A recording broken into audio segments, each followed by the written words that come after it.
Saksi kunci saudara, seorang bocah 9 tahun di Aceh Timur, Aceh, tewas dibacok saat berusaha mencegah pemerkosaan terhadap ibunya. Pelaku merupakan residivis kasus pembunuhan yang baru saja bebas setelah mendapat asimilasi. Anaknya di mana? Di mana taruh? Di mana?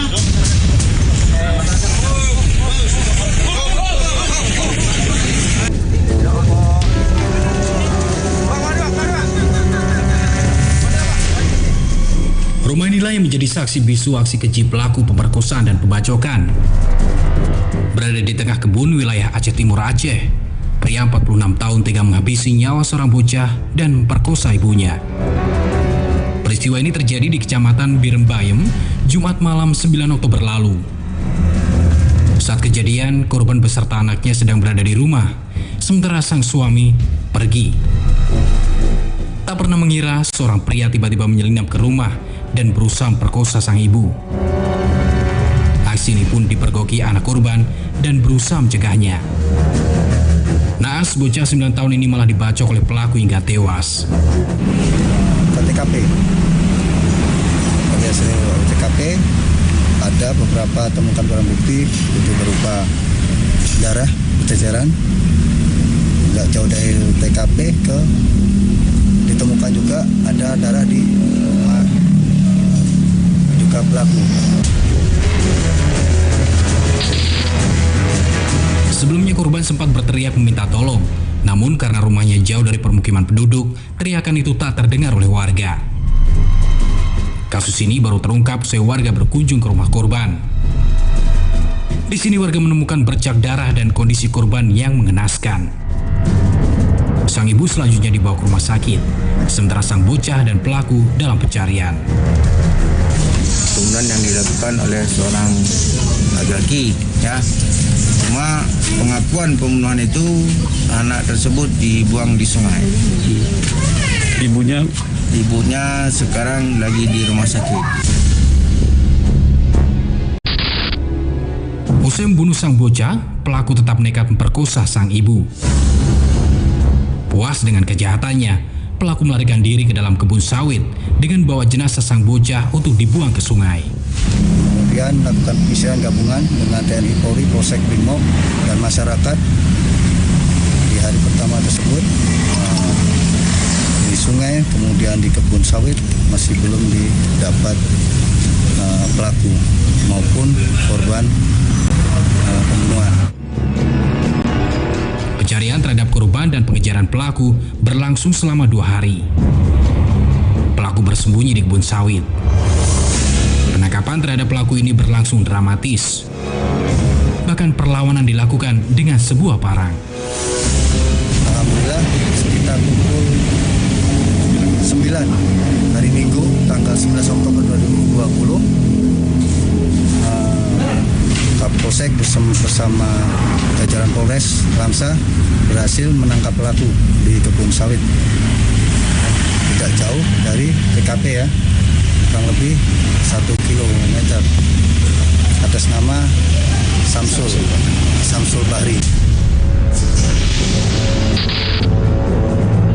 Usai berhasil menangkap pelaku, polisi dan warga juga berhasil menemukan jenazah bocah 9 tahun ini. Korban ditemukan di sungai dengan kondisi luka senjata tajam. Kami sedang berada di situasi kasus pembunuhan dan pemerkosaan terhadap seorang ibu dan seorang anak. Jadi kami sedang berada di lokasi. Hari ini situasi terkini, tersangka sudah ditemukan.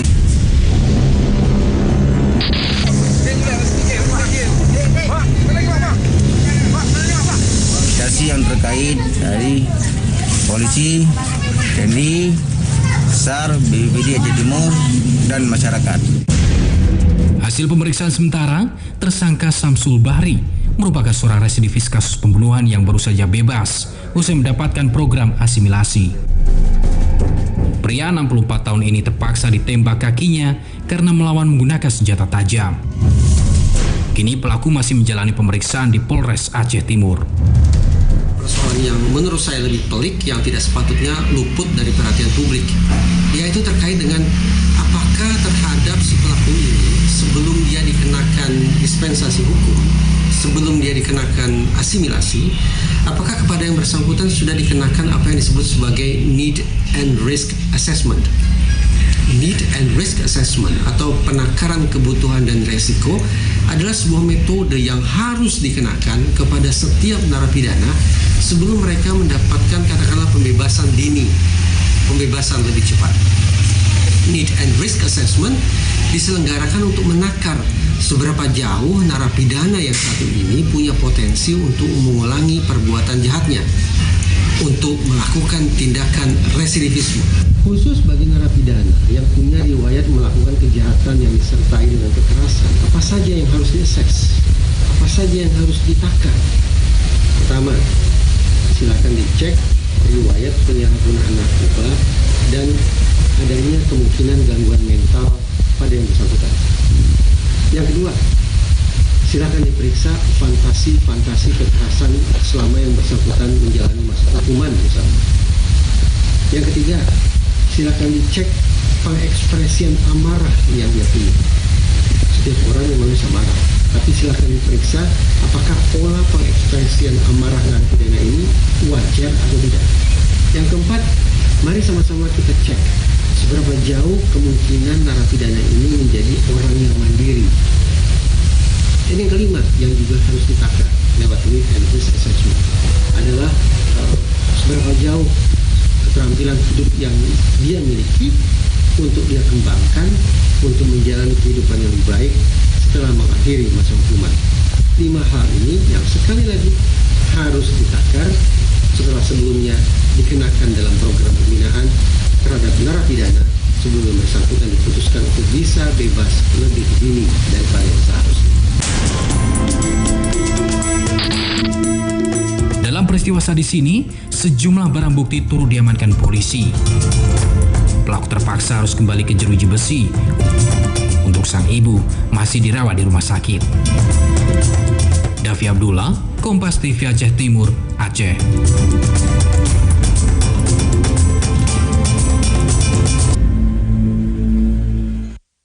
Jadi sasaran pelaku kriminal seperti yang terjadi di Surabaya, Jawa Timur.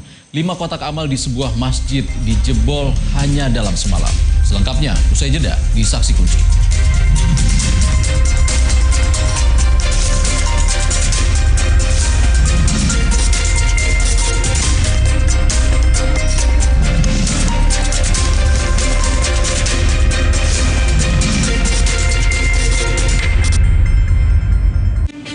Ancaman yang datang tak kunjung henti. Kini mulai mengikis pundi-pundi. Kasih ini tersakiti dengan terenggutnya orang-orang terkasih. Kita dituntut untuk mengerti, jaga diri, jaga hati, hadapi dengan berani, bangkit, dan yakinlah kesulitan ini, pandemi ini segera berakhir. Pas saya lagi sendok itu es ke mulut, cut, itu ngilunya. Saya beralih ke Sensodyne dan udah nggak ada lagi tuh rasa gigi ngilu. Sekarang kata teman-teman, Yul, pelan-pelan dong makannya, kita belum kebagian nih. Saat new normal, kita butuh minuman spesial. Anget Sari Empon-Pon JKT dengan jahe merah, kunyit, temulawak, dan rempah-rempah pilihan. Dahsyat rempahnya. Minuman new normal. Dia bisa ngunyah ayam goreng yang renyah. Untung kakek pakai Poliden yang dengan kuat melekatkan gigi palsunya hingga 12 jam. Kakek pun bebas makan apa saja. Tersedia di apotek terdekat. Membantu komunitas nelayan memulihkan populasi ikan di terumbu karang, terkadang saya merasa sakit kepala, nyeri punggung, dan nyeri bahu. Panadol Extra membantu meredakan berbagai nyeri yang mengganggu, sehingga saya dapat terus membawa harapan bagi mereka.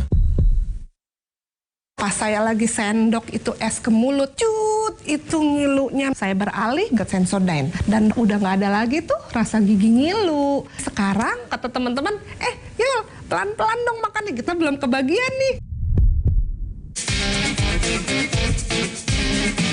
Negara yang begini besar akan selalu memberikan kesempatan bagi setiap anak muda yang mau bekerja dan berkarya. Untuk berkarya, jangan pernah stop untuk berkarya. Menciptakan, menghasilkan sebuah karya yang dapat bermanfaat untuk orang lain, berguna, itu dimulai dari muda. Berguna buat orang itu sukses. Ini kesempatan kita, ini waktu kita, saatnya kita harus mengambil peran. Ayo pemuda, bersatu, berkarya, bermakna.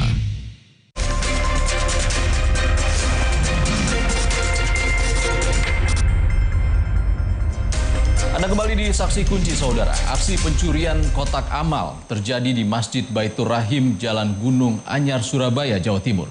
Tak tanggung-tanggung, pelaku membobol 5 kotak amal sekaligus. Takmir masjid menaksir uang kotak amal yang berhasil dicuri mencapai jutaan rupiah.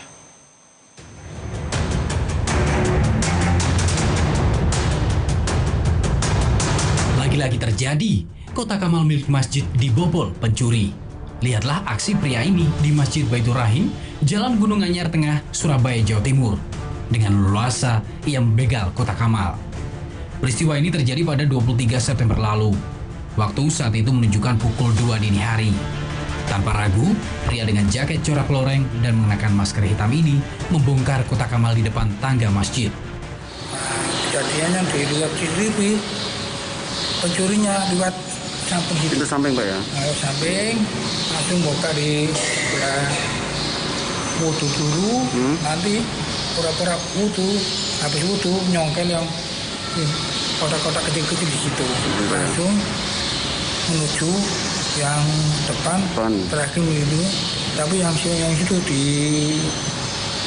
dibuat di sampingnya itu. Pencurian kotak amal baru diketahui sekitar pukul 3.15 dini hari. Pihak takmir masjid awalnya mengira hanya 1 kotak amal yang dibobol. Namun setelah diperiksa, kotak amal yang berada di dekat pintu utama dan dekat tempat wudhu juga sudah dirusak maling. Sampai kasih keempat itu baru ketahui oleh Pak Mudin. Waktu itu Pak Mudin kok tiba-tiba kotak yang satu hilang. Di sebelah utara itu hilang. Nah begitu dilihat kotak 5 semua itu sudah pecah semua.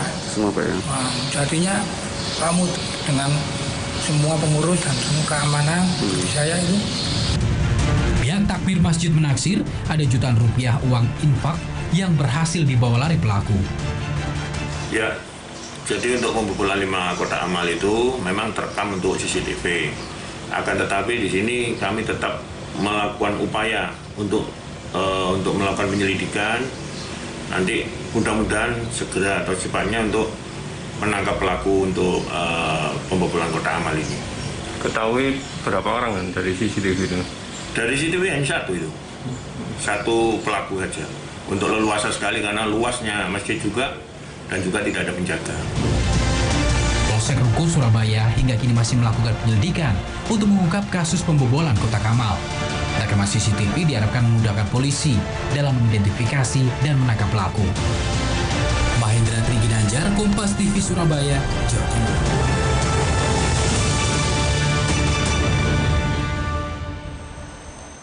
Saudara, misteri raibnya uang 5 kotak amal di Surabaya akhirnya terkuak. Informasi terbaru yang kami miliki, pelaku akhirnya dapat diringkus personel Polsek Rungkut. Tersangka juga beraksi di masjid lain. Orista Setioko diringkus polisi di Jalan Manyar, Sambongan, Surabaya berdasarkan ciri-ciri yang terekam CCTV dan keterangan saksi. Pemuda berusia 28 tahun asal Bojonegoro, Jawa Timur ini mengaku sudah 2 kali membobol kotak amal masjid. Pertama di Masjid Kompleks Perumahan Purimas, Surabaya, dan aksi keduanya dilakukan di Masjid Baitul Rahim di Jalan Gunung Anyar, Surabaya. Akibat perbuatannya tersangka dijerat pasal 363 tentang pencurian dan pemberatan dengan ancaman 5 tahun penjara.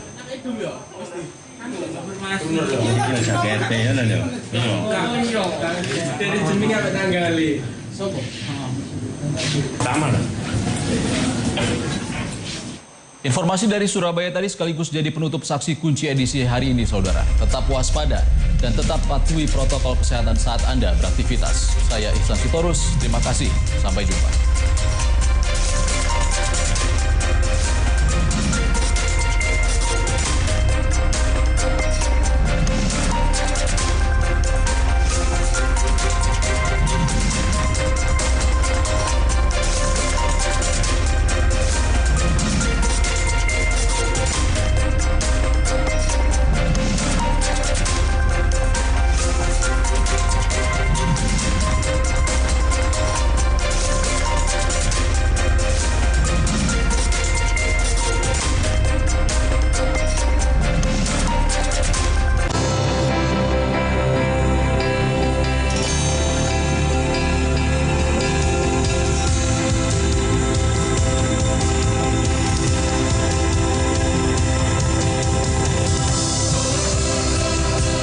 Kompas TV, independen, terpercaya.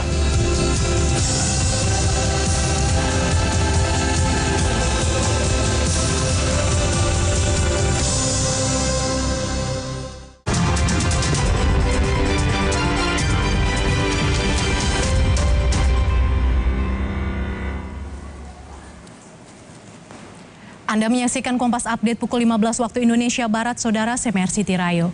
Sejumlah pelanggar di Parepare, Sulawesi Selatan terjaring razia masker. Sebagian besar memilih membayar denda 50.000 daripada membersihkan fasilitas umum selama 3 jam. Razia di Jalan Basodeng, Patompo, Ujung Sabang menjaring sejumlah warga dan pengendara yang tidak bermasker saat beraktivitas di luar rumah. Mereka didata dan diberi sanksi membayar denda atau membersihkan fasilitas umum di sekitar lokasi razia. Tidak hanya warga, petugas juga menegur pemilik sebuah warung kopi yang beroperasi tanpa protokol kesehatan. Itu tidak menggunakan masker juga, jadi dia memilih untuk bekerja sosial. Jadi dia bekerja sosial. Untuk denda Pak, ada berapa orang? Untuk denda 8 orang, kerja sosial 2 orang, dan ada 1 pelaku usaha yang kami tegur tadi karena dia tidak menerapkan protokol kesehatan, physical distance. Demikian Kompas Update kali ini, Saudara. Saya Mercy Tirayo. Terima kasih, sampai jumpa.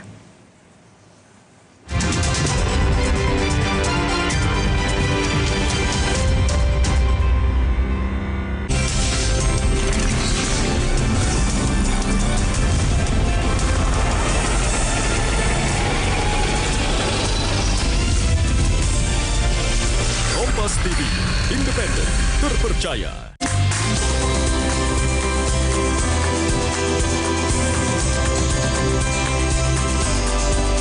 Saya Adistila Rasati di Update Corona.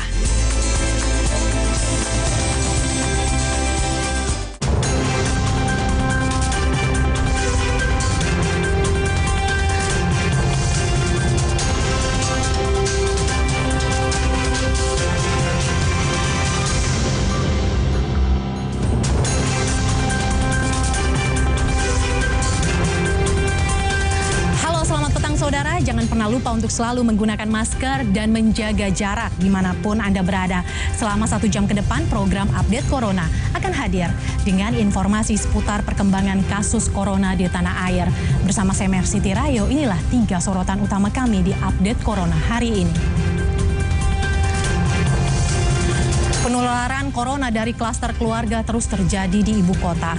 Hari ini, 40 pasien positif corona tanpa gejala dirujuk ke Rumah Sakit Darurat Wisma Atlet Kemayoran. Keluar dari zona merah, penanganan corona di Sulawesi Selatan diminta dijadikan contoh oleh Presiden Joko Widodo. Pemerintah Kota Bandung akan mengevaluasi protokol kesehatan di bioskop yang sudah dibuka sejak pekan lalu. Jika melanggar, langsung ditutup.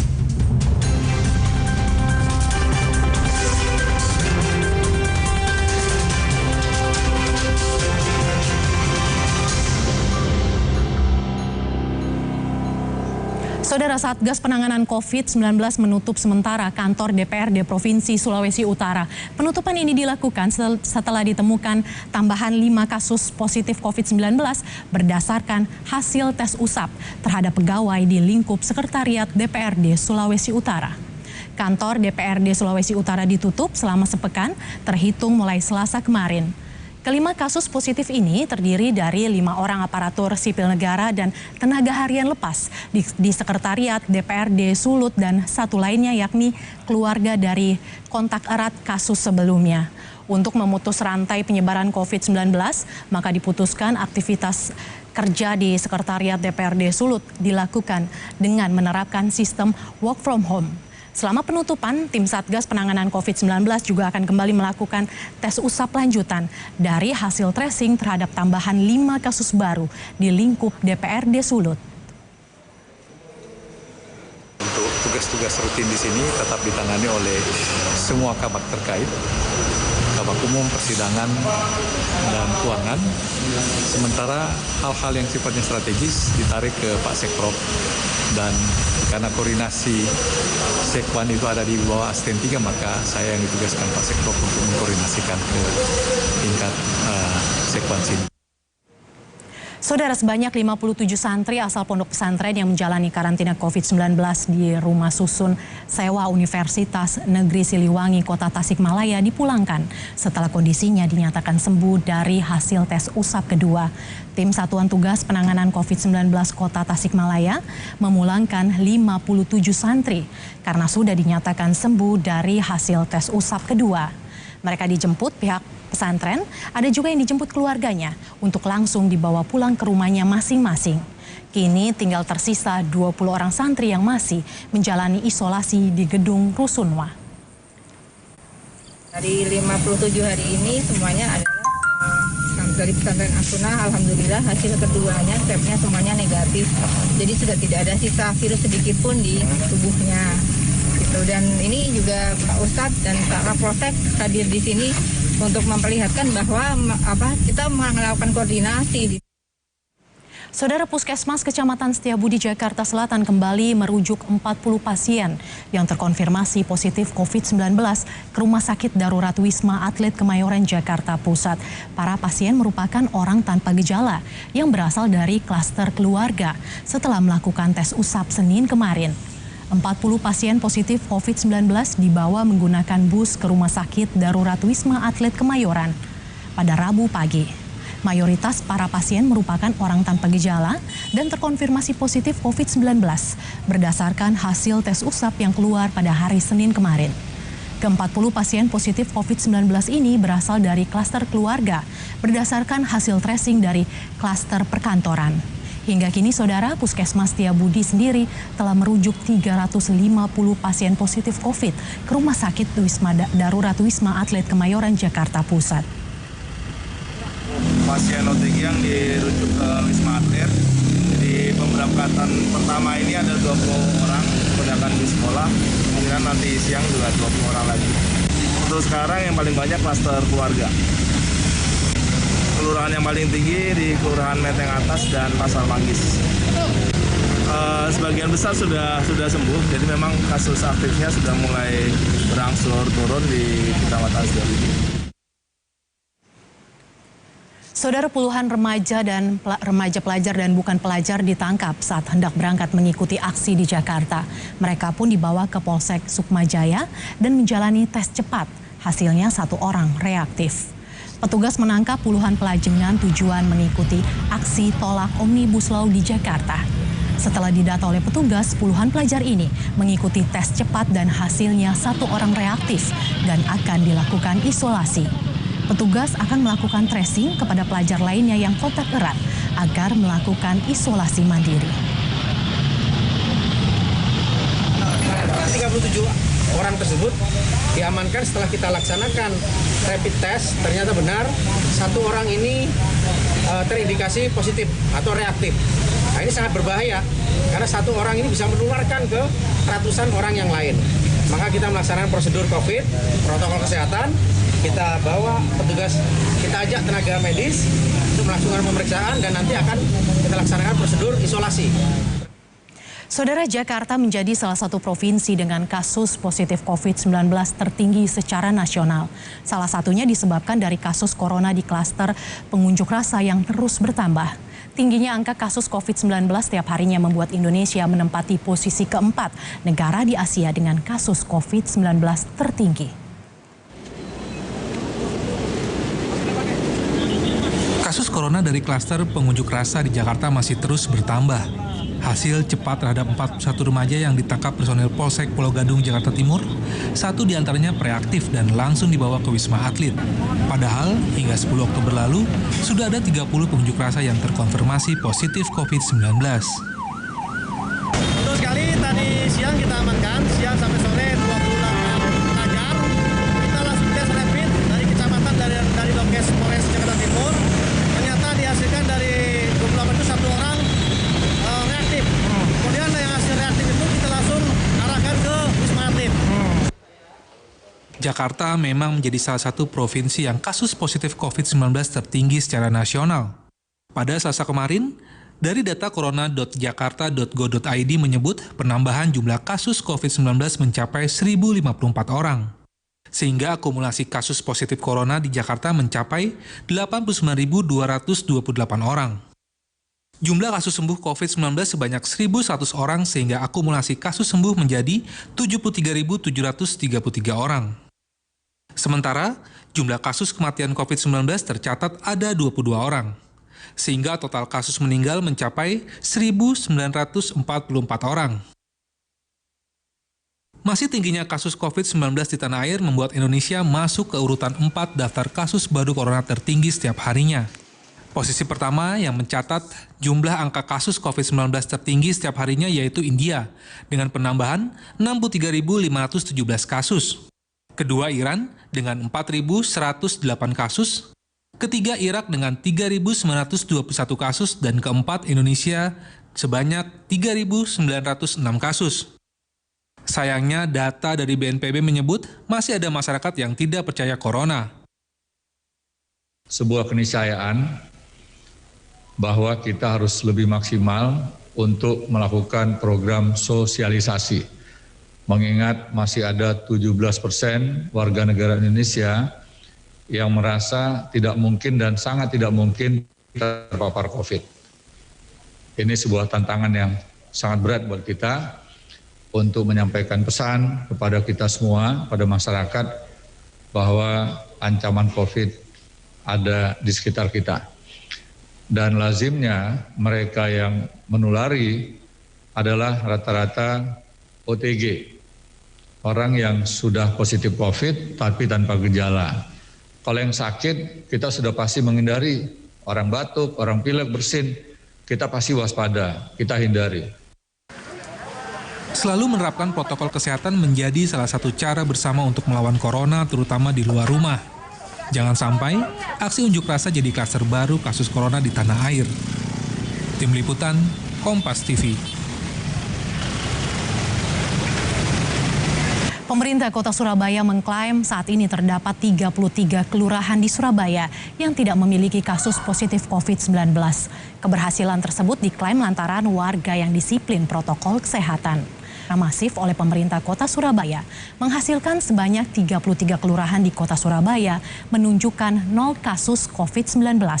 Kepala Bagian Hubungan Masyarakat Pemerintah Kota Surabaya menyebut keberhasilan ini tidak lepas dari berbagai upaya yang dilakukan Pemkot Surabaya seperti tes usap, pembatasan sosial tingkat RT/RW dan pemberdayaan kampung tangguh. Hingga Senin kemarin, saudara, kasus COVID-19 sebanyak 15.044 orang dengan angka kesembuhan 13.563 dan 371 orang masih dalam perawatan.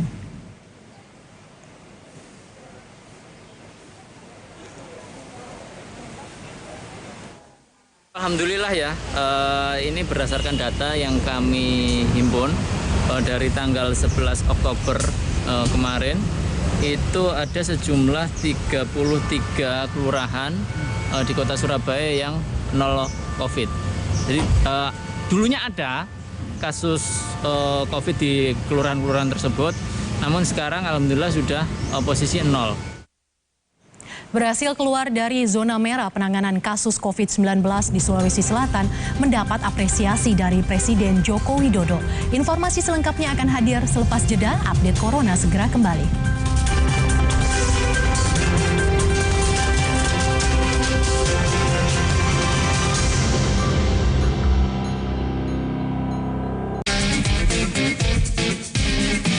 Negara yang begini besar akan selalu memberikan kesempatan bagi setiap anak muda yang mau bekerja dan berkarya. Untuk berkarya, jangan pernah stop untuk berkarya. Menciptakan, menghasilkan sebuah karya yang dapat bermanfaat untuk orang lain, berguna, itu dimulai dari muda. Berguna buat orang itu sukses. Ini kesempatan kita, ini waktu kita, saatnya kita harus mengambil peran. Ayo pemuda, bersatu, berkarya, bermakna. Mungkinkah streaming konser metal? Mungkin dong. Jalannya debit BCA. Jangan lupa aktifasi dulu. Pas saya lagi sendok itu es ke mulut, cut, itu ngilunya. Saya beralih ke Sensodyne dan udah nggak ada lagi tuh rasa gigi ngilu. Sekarang kata teman-teman, Yul, pelan-pelan dong makannya, kita belum kebagian nih.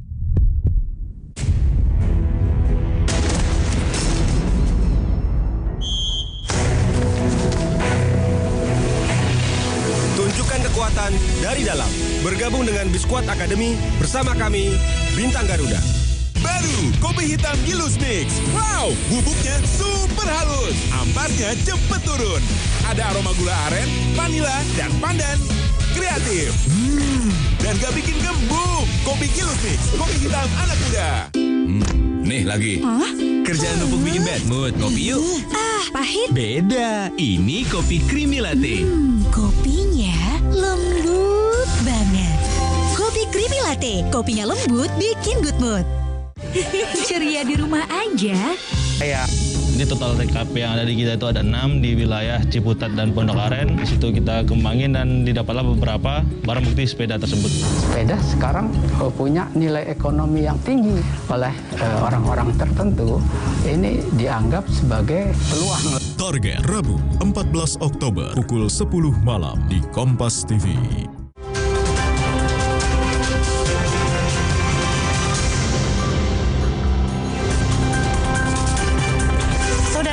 Kasus COVID-19 di Sulawesi Selatan mendapat apresiasi dari Presiden Joko Widodo. Saat ini Sulawesi Selatan telah keluar dari zona merah penularan corona. Presiden Joko Widodo menyampaikan apresiasi atas penanganan pandemi COVID-19 di Jawa Timur dan Sulawesi Selatan. Presiden Jokowi juga menyebutkan penanganan COVID-19 di Jawa Timur dan Sulawesi Selatan dapat dijadikan percontohan bagi provinsi lain dalam menangani COVID-19.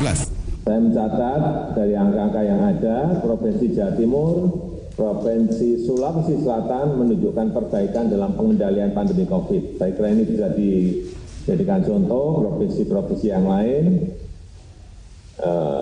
Dan saya minta tetap yang 8 provinsi prioritas itu dimonitor secara ketat, kemudian testing, tracing, dan treatment-nya terus diperbaiki sehingga gap antara provinsi yang satu dengan provinsi yang lain, terutama mengenai testing, bisa kita sehat dengan baik. Dari data yang dirilis website covid19.sulselprof.go.id, jumlah kasus positif COVID-19 di Sulawesi Selatan per tanggal 14 Oktober 2020 mencapai 16.917 kasus, dengan angka kesembuhan mencapai 14.292 kasus. Jumlah kasus kematian mencapai 440 kasus, serta kasus aktif hingga saat ini mencapai 2.185 kasus. Keberhasilan Sulawesi Selatan keluar dari zona merah merupakan hasil kerjasama tim yang konsisten dalam menangani pandemi COVID-19. Gubernur Sulawesi Selatan mengapresiasi kinerja tenaga medis yang sudah bekerja keras menangani pasien COVID-19. Mengapresiasi teman-teman para nakes, dokter, ya, semua yang telah bekerja di gugus tugas, ya, satgas. Ini sebuah kerja bersama, ya. Tapi jangan kita terlena dengan naik. Tapi kalau kita terus melindungi diri masing-masing dengan jangan lupa menggunakan masker, cuci tangan, jaga jarak, insya Allah. Ya. Jadi saya kira apa yang kita lakukan di Sulawesi Selatan ini kan salah satu upaya untuk mengurangi beban rumah sakit. Ya. Meski Sulawesi Selatan berhasil keluar dari zona merah, Gubernur meminta masyarakat untuk tidak lengah dan tetap menerapkan protokol kesehatan untuk bisa bebas dari pandemi COVID-19. Tim Liputan Kompas TV. Saudara, untuk mengetahui bagaimana caranya Sulawesi Selatan keluar dari zona merah, kini kita sudah terhubung dengan Gubernur Sulawesi Selatan Nurdin Abdullah. Selamat petang Pak Nurdin, apa saja yang dilakukan oleh Pemprov Sulawesi Selatan untuk bisa keluar dari zona merah? Selamat petang, Assalamualaikum warahmatullahi wabarakatuh. Waalaikumsalam. Ya jujur saja Mbak, bahwa kita masih terus menangani kasus corona di Sulawesi Selatan ini dengan memperbanyak melakukan kontak tracing secara masif dan juga testing secara masif dan treatment, ya. Saya kira kuncinya di situ. Dan kami mengapresiasi teman-teman yang bekerja di nakes, para dokter, dan tentu atas kesadaran masyarakat yang tinggi, disiplin yang tinggi, sehingga alhamdulillah ya kita bisa mengendalikan COVID-19 di Sulawesi Selatan. Sudah keluar dari zona merah, daerah mana saja yang kini menjadi fokus penanganan Pemprov Sulawesi Selatan?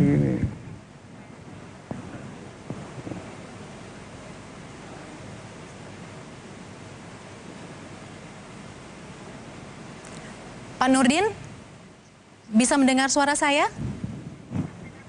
Sudah keluar dari zona merah? Ya Pak Nurdin, sudah berhasil? Ya, udah bagus. Ya. Sudah berhasil keluar dari zona merah, daerah mana saja yang kini menjadi fokus Pemprov Sulawesi Selatan? Jadi sekarang kita tadinya seluruh kasus-kasus positif kita tarik ke Makassar. Sekarang karena sudah mulai melandai, kita sekarang membuat regionalisasi. Jadi 3 daerah kita kumpul di 1 daerah yang punya fasilitas hotel, kesiapan rumah sakit yang memadai, ya.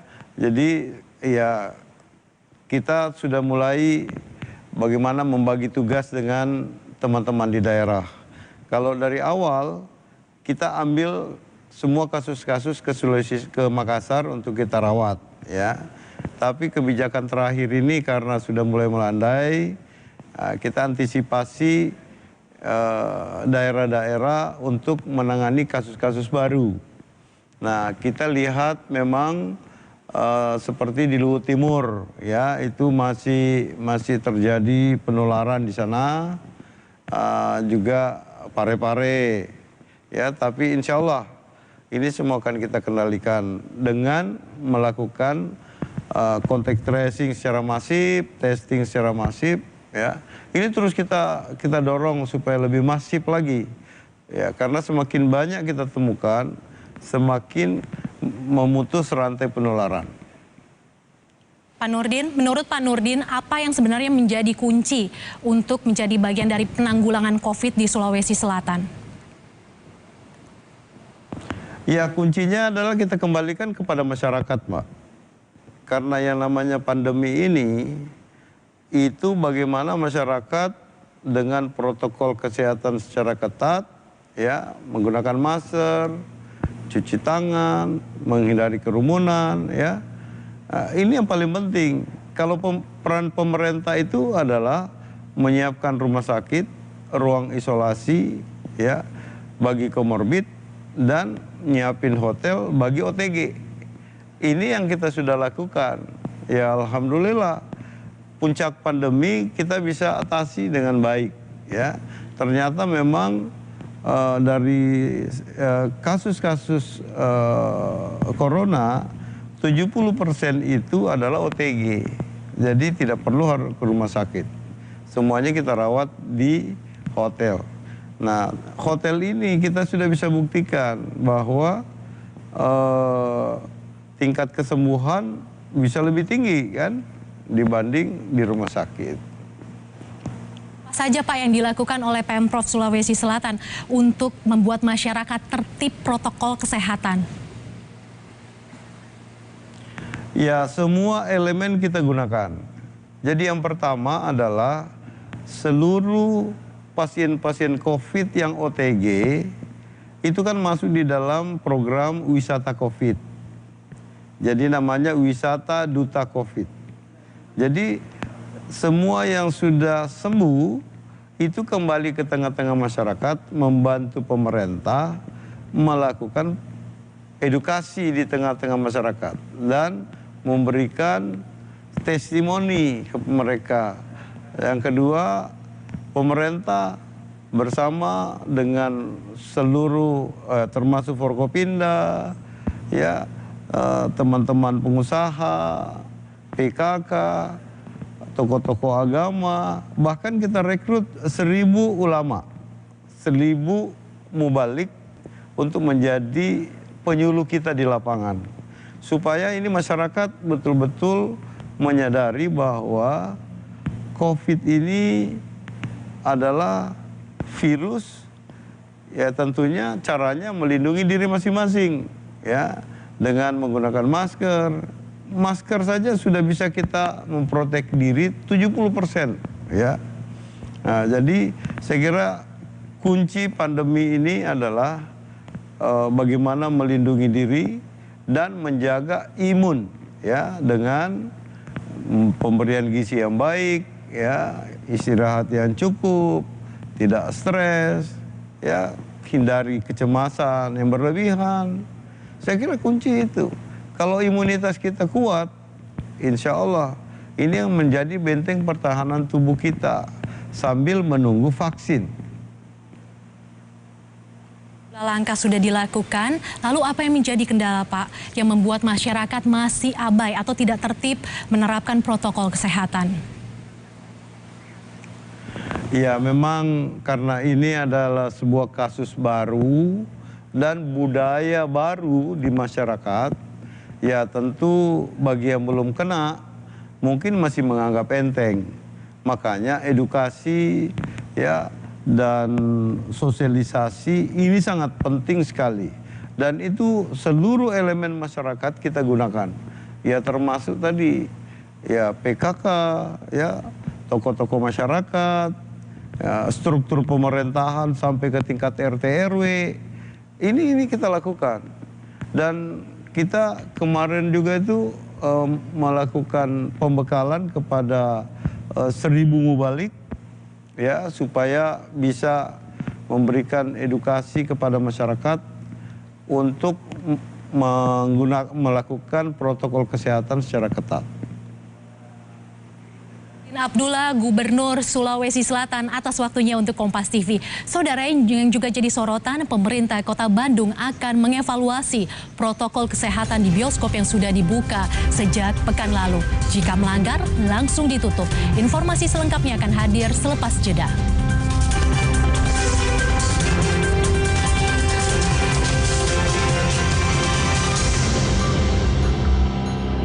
Harapan adalah cahaya dalam gedang.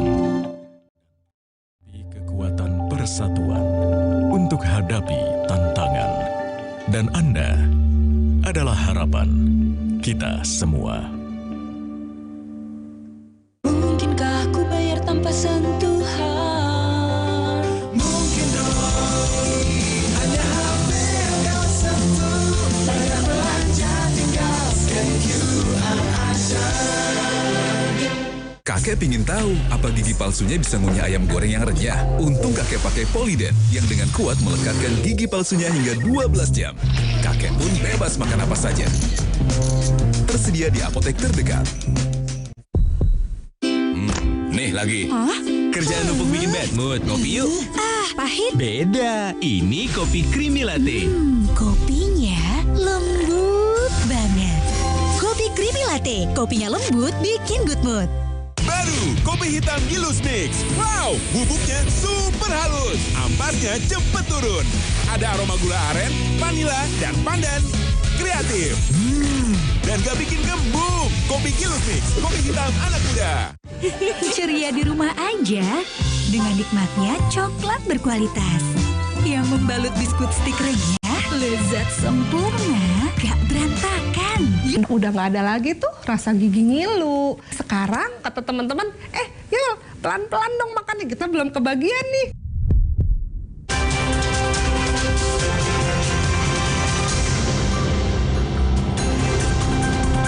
Saudara, hindari menghindari kerumunan, Komisi Pemilihan Umum Kabupaten Cianjur, Jawa Barat distribusikan langsung alat peraga dan bahan kampanye ke setiap pasangan calon bupati dan wakil bupati. Pendistribusian alat peraga kampanye di Kabupaten Cianjur menerapkan protokol kesehatan yang ketat. KPU Cianjur mengirimkan langsung alat peraga kampanye untuk menghindari kerumunan orang yang datang demi mencegah penularan COVID-19. Peserta pemilu juga bisa memperbanyak APK secara mandiri hingga 200% dari jumlah yang diberikan oleh KPU.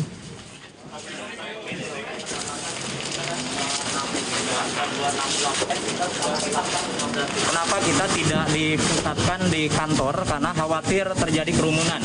Karena ada mobil barang, kemudian ada perwakilan paslon gitu. Kalau di sini kan relatif lebih aman lah, ya. Jadi kita bagi 4 tim, ya. Bagi 4 tim. Jadi KPU yang nyebar ke posko atau tempat-tempat yang telah ditentukan oleh paslon. Paslon sendiri bisa membuat APK sendiri nggak? Paslon bisa membuat tambahan APK sebanyak 200%, ya, sesuai dengan PKPU 6 ataupun PKPU 11 itu bisa menambah 200%.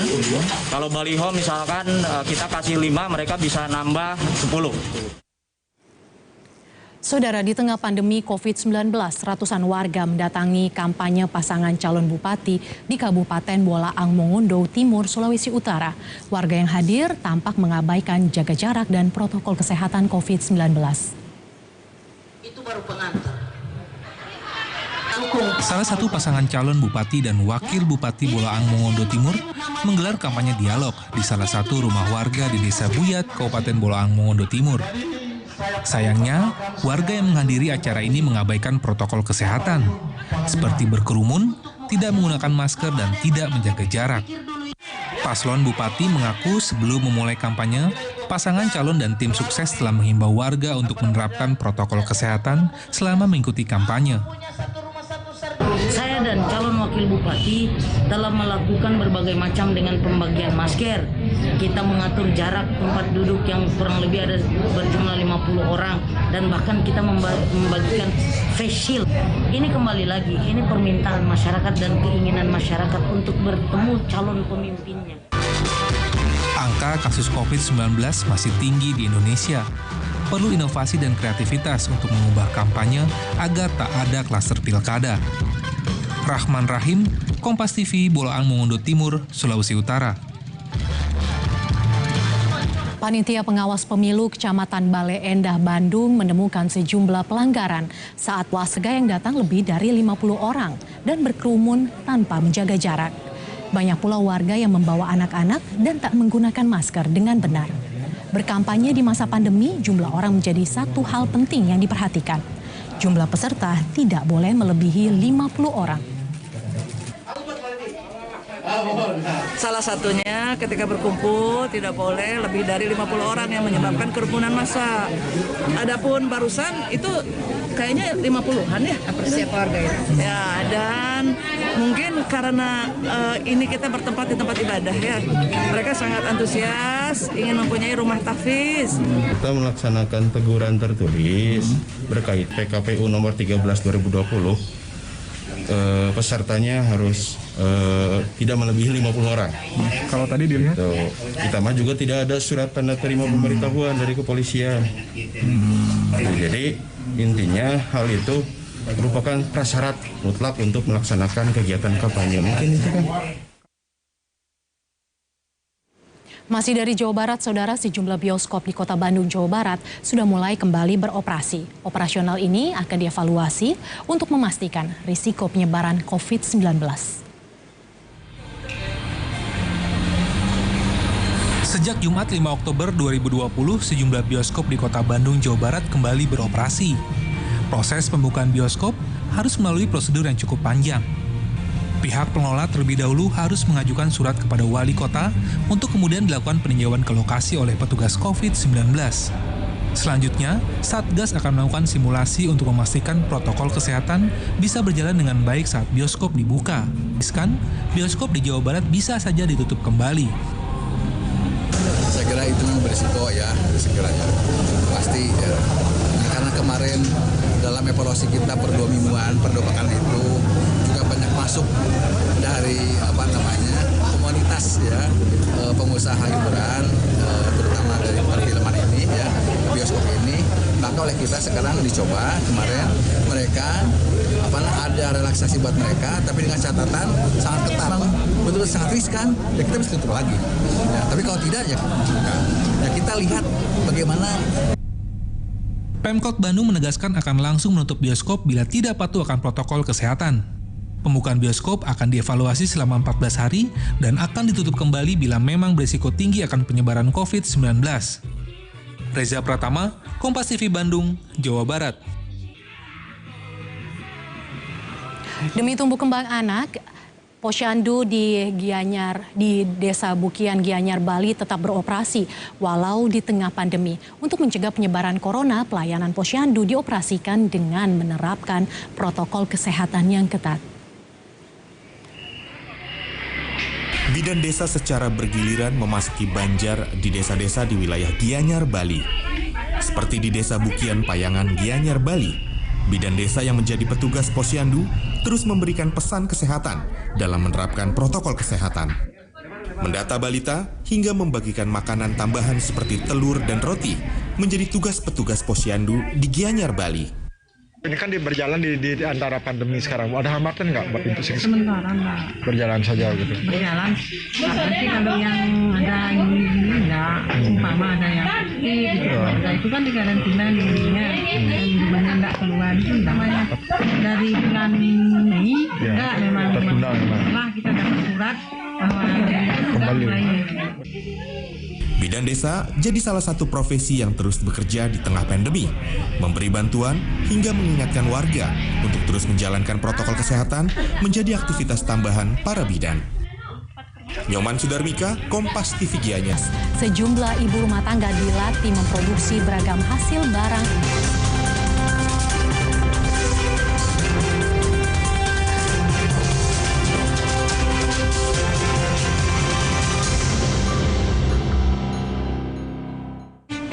Ancaman yang datang tak kunjung henti. Kini mulai mengikis pundi-pundi. Generasi ini tersakiti dengan terenggutnya orang-orang terkasih. Kita dituntut untuk mengerti, jaga diri, jaga hati, hadapi dengan berani, bangkit, dan yakinlah kesulitan ini, pandemi ini segera berakhir. Mungkinkah ku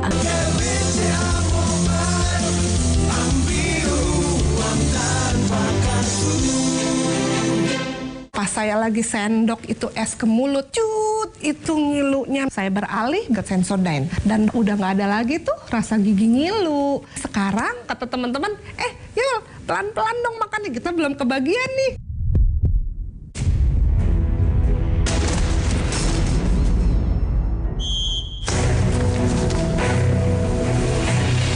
Tunjukkan kekuatan dari dalam. Bergabung dengan Biskuat Academy bersama kami, Bintang Garuda. Pas saya lagi sendok itu es ke mulut, cut, itu ngilunya. Saya beralih ke Sensodyne dan udah nggak ada lagi tuh rasa gigi ngilu. Sekarang kata teman-teman, yuk pelan-pelan dong makannya, kita belum kebagian nih.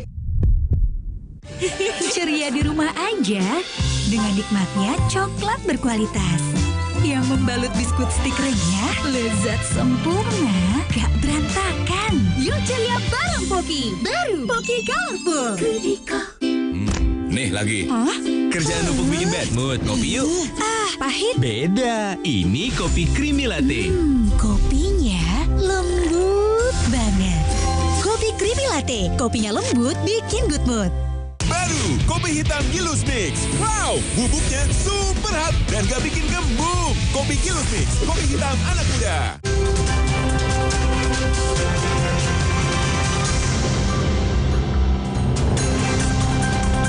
Saudara sempat positif COVID-19. Bersama dengan Amasrul, ada beberapa pejabat Kota Padang yang juga dinyatakan positif COVID-19.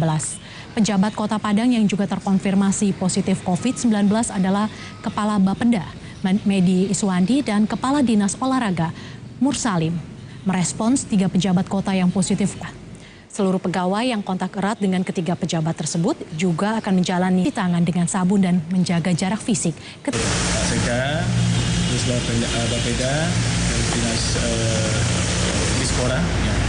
Ya ini yang saya saat ini akan coba bicarakan dengan semua, baik itu asisten dan juga PSDN-nya untuk mencoba mengatur jadwal kerja, karena dari surat edaran yang telah dikeluarkan oleh Bapak Wali Kota, kita yang daerahnya zona merah, kita perlu mengatur staf kita, ASN kita yang bekerja, mungkin sebagian atau 50% bekerja di rumah, sebagainya di kantor, dan bisa dirotasi gitu. Ini upaya kita supaya mereka juga tidak terjangkit. Jumlah kasus positif COVID-19 di Kabupaten Tegal, Jawa Tengah terus meningkat. Data Dinas Kesehatan setempat mencatat ada 465 warga yang terinfeksi COVID-19. Penambahan jumlah kasus positif COVID-19 yang cukup signifikan terjadi di lingkungan keluarga karena dipicu oleh kurangnya kedisiplinan dalam menjalankan protokol kesehatan. Tidak hanya itu, sebagian di antaranya juga masih banyak warga yang tinggal dalam satu rumah, namun tidak memiliki kamar pribadi sehingga memudahkan terjadinya penularan.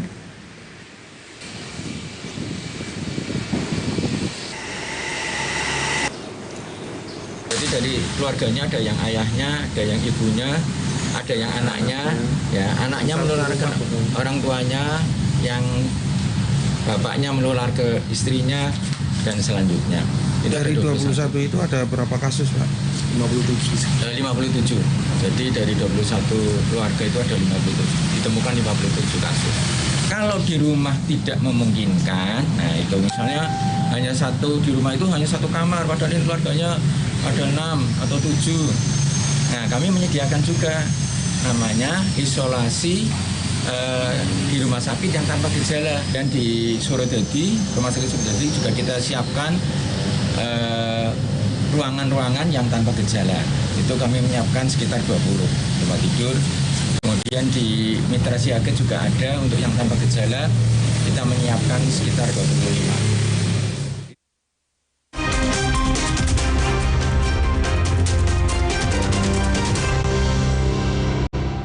Saudara, pandemi COVID-19 berdampak buruk pada usaha jasa penyelenggara acara atau event organizer. Agar tetap bisa menghasilkan uang, seorang pekerja jasa penyelenggara acara beralih menjadi perajin kulit. Pandemi COVID-19 menjadi masa yang berat bagi para pekerja jasa penyelenggara acara atau event organizer. Banyak agenda terpaksa dibatalkan dan berimbas pada terhentinya penghasilan. Demi tetap bisa memenuhi kebutuhan keluarga, Kurnia Bagus Jatmiko, seorang pekerja jasa penyelenggara acara di Salatiga, Jawa Tengah pun beralih menjadi perajin kulit. Oleh Kurnia, kulit dijadikan beragam aksesori seperti gelang, dompet, tali jam tangan, sabuk, dan juga jok sepeda motor. Semuanya dikerjakan dengan tangan, mulai dari membuat pola, menggunting, hingga menjahit. Kurnia juga bisa menyesuaikan bentuk aksesori sesuai dengan keinginan pelanggan. Sepi job, jadi kan sebelumnya kan saya sering kerja di event organizer. Selama pandemi ini kan pengumpulan massa kan sementara dilarang oleh polisi, jadi saya ya nggak bisa bekerja di event itu. Terus untuk mencukupi kebutuhan? Untuk mencukupi kebutuhan ya saya mulai mengerjakan sesuatu, ya contohnya ini saya bikin kerajinan kulit yang 100% handmade, jadi dibuat tangan, dijahit tangan juga. Kerajinan kulit buatan Kurnia dijual mulai dari harga Rp50.000 hingga Rp1.000.000. Sampai saat ini, pemasaran kerajinan kulit dilakukan melalui akun media sosial. Kebanyakan hasil kerajinan Kurnia dikirim ke Bali, Jakarta, dan Yogyakarta. Bahkan terkadang ada pelanggan dari luar negeri yang memesan. Hendro Tegus Prastowo, Kompas TV, Salatiga, Jawa Tengah. Saudara, melalui Kain Perca, ibu rumah tangga kreatif di Kabupaten Klungkung, Bali dilatih untuk bisa bangkit di tengah kesulitan ekonomi akibat pandemi COVID-19. Dari beragam hasil produksi berbahan kain bekas, hasil penjualan akan menjadi tambahan pemasukan di dalam keluarga.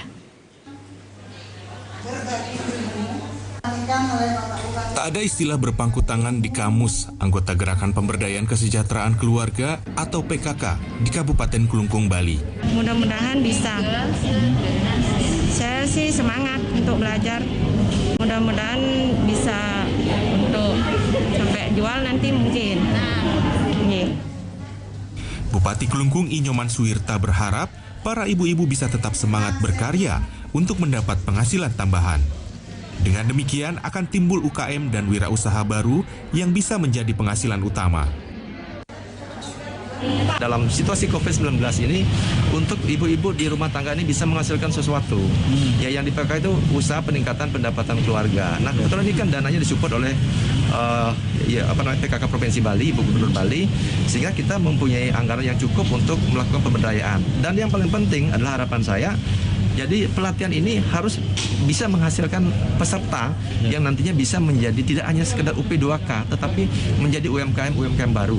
Nah, dan tentu produk-produknya nanti mampu bersaing di pasar kita lokal.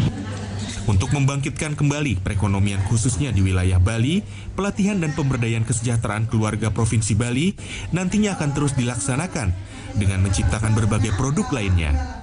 Budi Krista, Kompas TV Klungkung, Bali. Saudara, bahaya COVID-19 saat ini cukup membuat sebagian kalangan khawatir. Namun salah satu orang tua tangguh di Kabupaten Goa, Sulawesi Selatan tetap rutin menjalani aktivitasnya sebagai pekerja sekaligus menjadi ibu rumah tangga.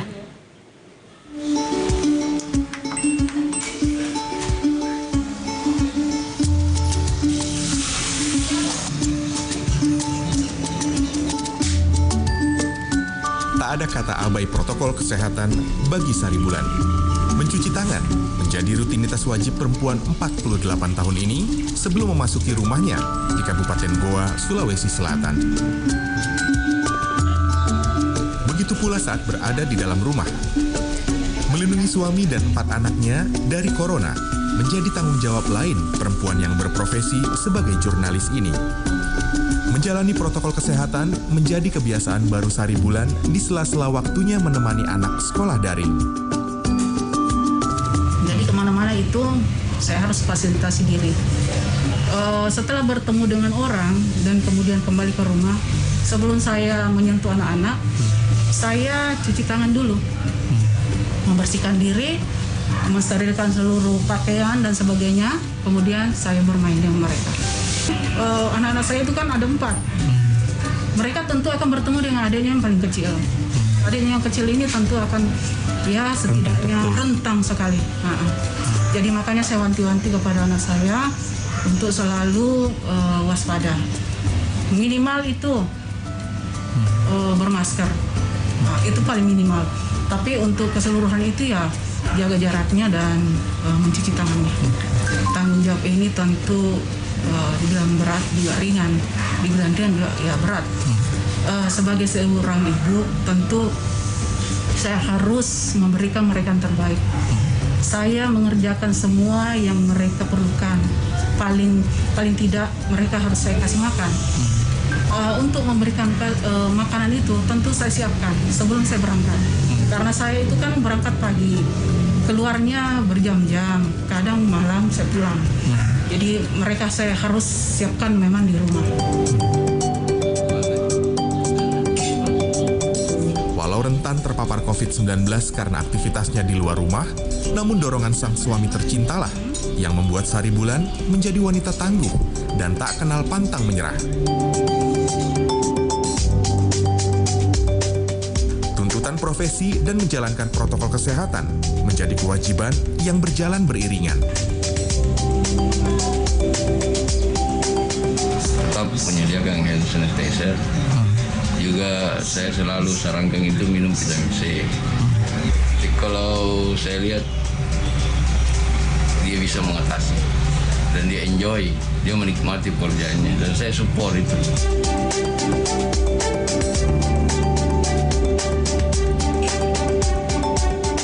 Sari Bulan menjadi satu di antara banyak ibu tangguh yang harus menjalankan profesi di tengah pandemi.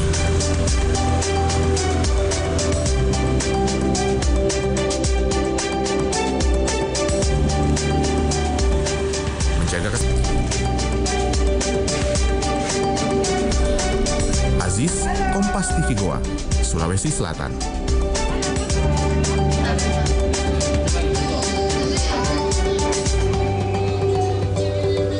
Pengelola panti.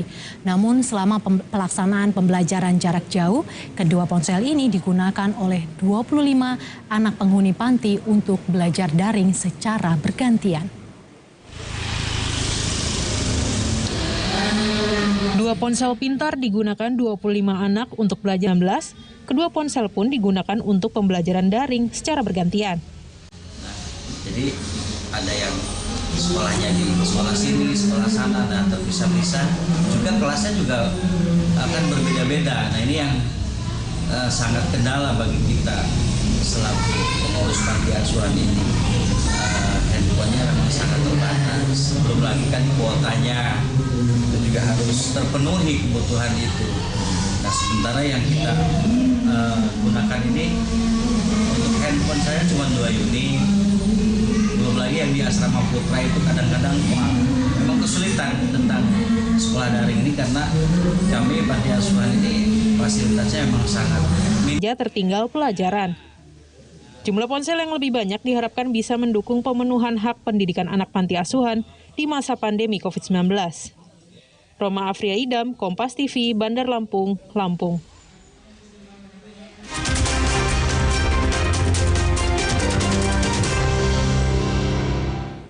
Penyebaran COVID-19 mulai landai, Pemkot Balikpapan, Kalimantan Timur mencabut kebijakan jam malam. Informasinya akan hadir selepas jeda.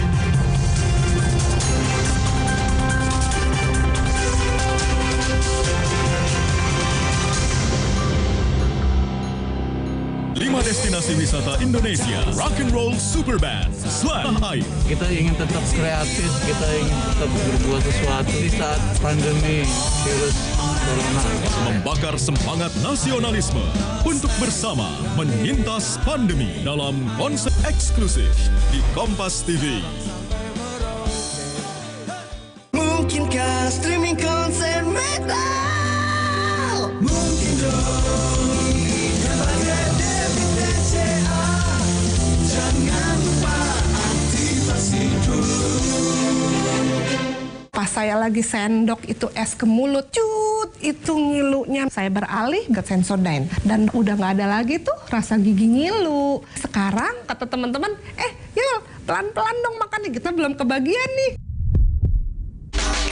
Jangan berhenti main, jangan berhenti ceria, jangan lewatkan momen seru, mainkan bersama Oreo Soft Cake. Sekarang isi lebih banyak, cuma 2.000.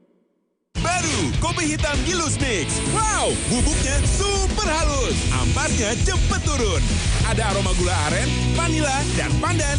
Kreatif, dan gak bikin gembung. Kopi Gilus Mix, kopi hitam anak muda. Nih lagi. Kopi yuk. Pahit. Beda, ini kopi creamy latte. Kopinya lembut banget. Kopi creamy latte, kopinya lembut, bikin good mood.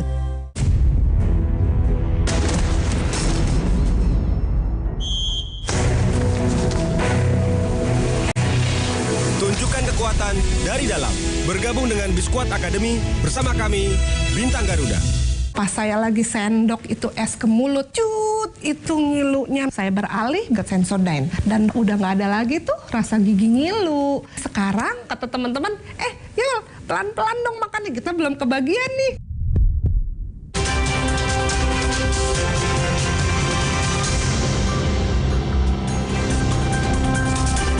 Kebijakan jam malam yang diterapkan oleh Pemkot Balikpapan, Kalimantan Timur dicabut.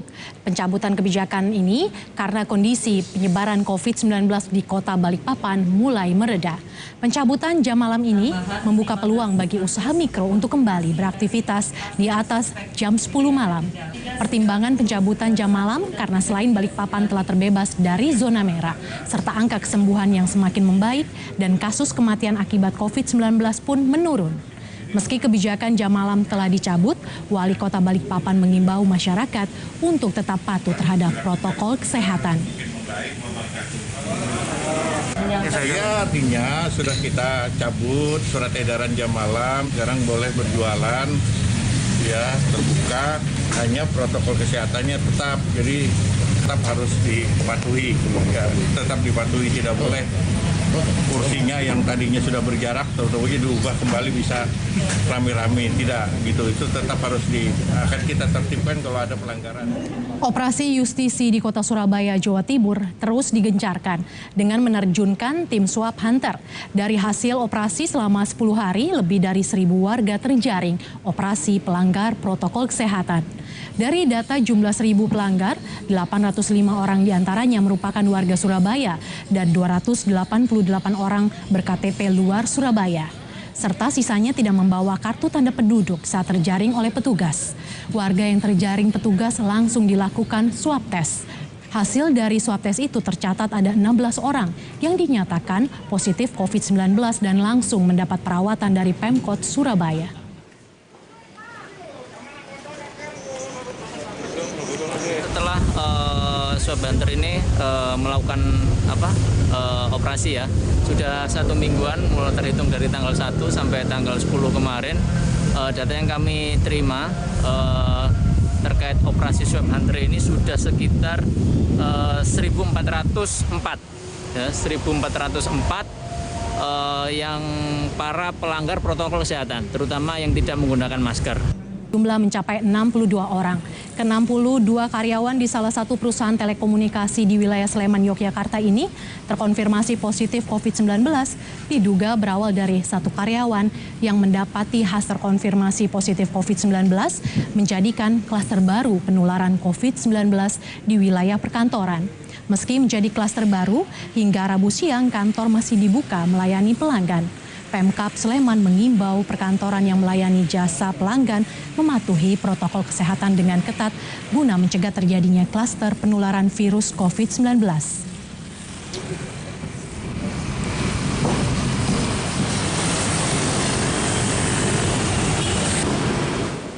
Saudara, demikian program update Corona kali ini. Terus terapkan protokol kesehatan dalam aktivitas Anda. Saya Mercy Tirayo undur diri. Terima kasih. Sampai jumpa.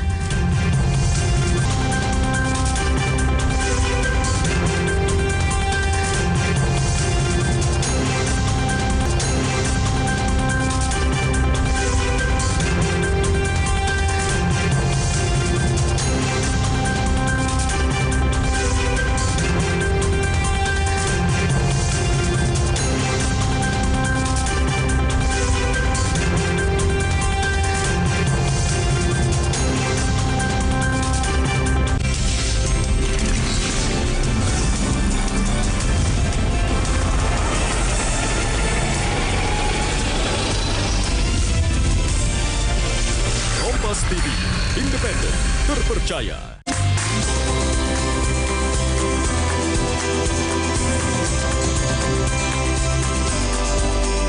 Saya Cindy Sistiarani di Kompas Petang.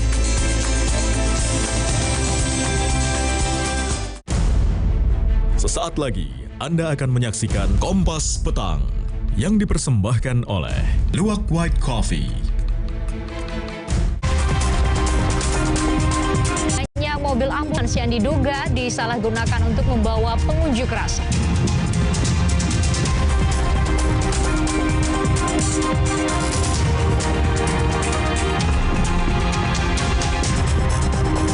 Pelajar dan pengangguran yang terlibat unjuk rasa anarkistis Undang-Undang Cipta Kerja akan masuk dalam daftar hitam pengurusan Surat Keterangan Catatan Kepolisian atau SKCK.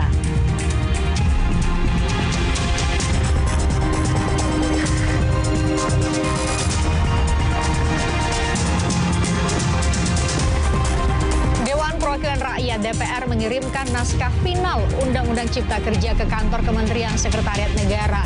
Naskah final Undang-Undang Cipta Kerja berjumlah 812 halaman.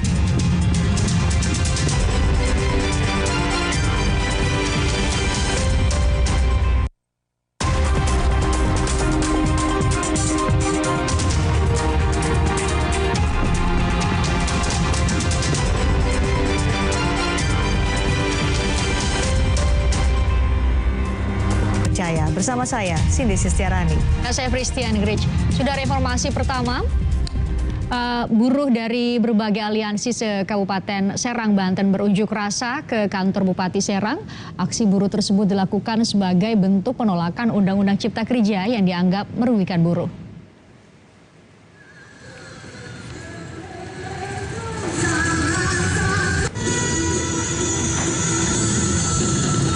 Masa buruh berkumpul di kawasan modern Cigandes, Serang, Banten sehingga jalan mengalami kemacetan panjang. Buruh di Banten ini berencana akan melakukan aksi unjuk rasa ke kantor Bupati Serang dan DPRD Kabupaten Serang terkait penolakan Undang-Undang Cipta Kerja.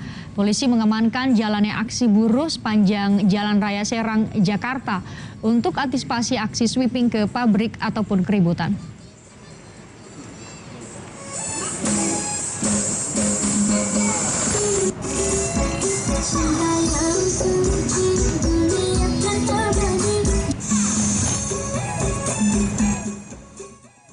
Kita melaksanakan kegiatan pengamanan sekaligus pengawalan rekan-rekan buruh yang akan melaksanakan unjuk rasa di pendopo Bupati Kabupaten Serang, di mana masa yang sekarang mau berangkat ini jumlahnya sekitar 10.000 orang. Kita pengamanan ada 356 yang kita siapkan, ditambah dengan Brimob dan rekan-rekan TNI, semuanya jumlahnya sekitar 450-an. Dewan Perwakilan Rakyat atau DPR mengirimkan naskah final Undang-Undang Cipta Kerja ke kantor Kementerian Sekretariat Negara. Naskah final Undang-Undang Cipta Kerja ini berjumlah 812 halaman. DPR mengutus sekjennya Indra Iskandar untuk menyerahkan Undang-Undang Cipta Kerja ke Menteri Sekretaris Negara Pratikno. Tidak ada pimpinan DPR yang ikut menyerahkan undang-undang itu karena hanya bersifat administratif. Untuk undang-undang berjumlah 488 halaman disertai penjelasannya sehingga total ada 812 halaman.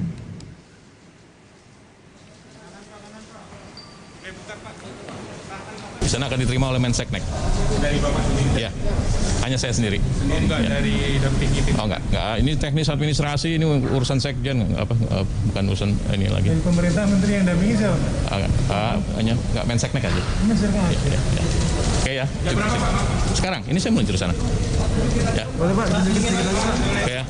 Sini Pak, bentar Pak, bentar. Sebelumnya pimpinan DPR menyatakan Undang-Undang Cipta Kerja diserahkan ke Presiden sesuai aturan tenggat yang berlaku di Undang-Undang.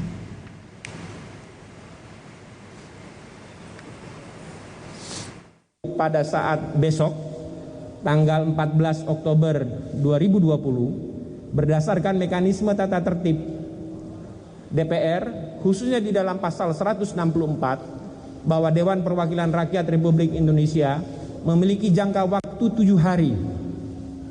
Pada saat setelah tingkat 2, DPR memiliki waktu 7 hari kerja merujuk kepada pasal 1/18 tata tertib DPR yang dimaksud dengan hari kerja adalah hari kerja, yaitu Senin sampai dengan hari Jumat.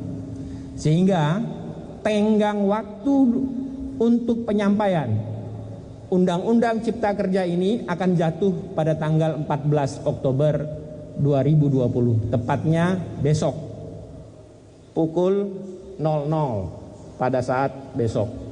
Sehingga nanti pada saat resmi besok Undang-Undang Cipta Kerja ini dikirim ke Presiden, dalam hal ini sebagai kepala pemerintahan, maka secara resmi undang-undang ini menjadi milik publik secara mekanisme. Berikut undang-undang dan penjelasan Undang-Undang Cipta Kerja. Kalau sebatas kepada Undang-Undang Cipta Kerja hanya sebatas 488 halaman. Ditambah penjelasan menjadi 812 halaman. Kita bergabung ke kantor Sekretariat Negara bersama jurnalis Kompas TV, draft final. Masih berlanjut sekitar pukul 14.20 waktu Indonesia Barat, Sekjen DPR Indra Iskandar sudah tiba di kantor Kementerian Sekretariat Negara untuk kemudian membawa draft final Undang-Undang Cipta Kerja ataupun Omnibus Law dan nanti akan diserahkan secara langsung kepada Menteri Sekretaris Negara Pratikno. Sampai dengan saat ini awak media masih menunggu. Tadi pun pada saat tiba di kantor Kementerian Sekretariat Negara, Indra Iskandar belum memberikan statement apapun dan artinya sampai dengan saat ini posisi kami adalah masih menunggu bagaimana nanti penjabaran yang kemudian akan disampaikan oleh Menteri Sekretaris Negara Pratikno. Tetapi dari segi mekanisme, seluruh ayat 5 Undang-Undang 1945 terkait dengan pemberlakuan sebuah undang-undang, nantinya Presiden memiliki waktu kurang lebih adalah 30 hari untuk kemudian mengesahkan, menyetujui, dan juga menandatangani Undang-Undang Cipta Kerja ini sebelum nantinya akan secara sah diundangkan. Tetapi dalam pasal 20 ayat 5 Undang-Undang 1945 ini juga diatur bahwa jika nanti Presiden tidak menandatangani Undang-Undang Cipta Kerja ini, tetapi secara otomatis Undang-Undang Cipta Kerja ini tetap akan sah dan juga akan diundangkan, dan artinya ini akan menjadi milik publik begitu. Setelah Undang-Undang Cipta Kerja ini nantinya setelah 1 bulan ini disahkan ataupun sah menjadi undang-undang, masih ada sejumlah mekanisme lain yang mengatur terkait dengan implementasi dari Undang-Undang Cipta Kerja ini, Cindy dan juga saudara. Kalau kita mengacu kepada apa yang kemudian disampaikan oleh Presiden Republik Indonesia Joko Widodo, Undang-Undang Cipta Kerja ini membutuhkan sejumlah peraturan, mulai dari peraturan pemerintah ataupun PP dan juga peraturan Presiden. Dan nanti pihak pemerintah memiliki waktu kurang lebih 3 bulan setelah Undang-Undang Cipta Kerja ini diundangkan untuk meracik dan juga untuk membuat peraturan Presiden dan juga peraturan pemerintah untuk kemudian menjabarkan detail-detail yang akan tentunya diimplementasikan Undang-Undang Cipta Kerja ini kepada publik. Menarik memang berbicara terkait dengan Undang-Undang Cipta Kerja ataupun Omnibus Law ini, seperti yang kita ketahui pada minggu lalu masih ada protes yang kemudian disampaikan dari masyarakat kepada pemerintah maupun DPR, bahkan pada hari kemarin juga masih ada aksi demonstrasi. Tetapi kalau kita berbicara terkait dengan mekanisme pembatalan dari Undang-Undang Cipta Kerja ini, memang secara hukum ada 2. Yang pertama adalah seperti yang kita ketahui, Presiden juga bahkan sudah menyebut bahwa bagi masyarakat yang belum dapat menerima draft Undang-Undang Cipta Kerja ini dapat melakukan uji materi kepada Mahkamah berdasarkan keterangan yang kemudian disampaikan oleh tenaga ahli utama Kantor Staf Presiden Doni Gahral. Pemerintah belum memiliki opsi untuk membuat perpu terkait dengan pembatalan Undang-Undang Cipta Kerja, Cindy. Baik, terima kasih. Dipo Nurbahagia melaporkan langsung dari Kementerian Sekretaris Negara terkait dengan penyerahan draft final Undang-Undang Cipta Kerja. Terima kasih, Dipo. Adanya mobil ambulans yang diduga disalahgunakan untuk membawa pengunjuk rasa.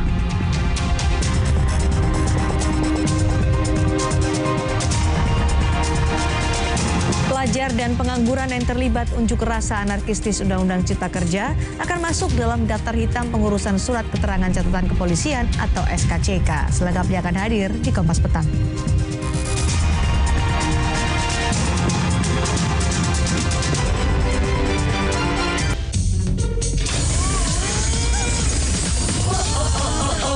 Kopi hitam baru ada, paket umroh gratis dan ratusan hadiah emas. Yuk ayo menangkan ratusan emas murni. Mau ikut caranya? Gampang. Luwak hitam baru, gak kemanisan. Mantap. Luwak hitam baru, gak kemanisan. Mantap.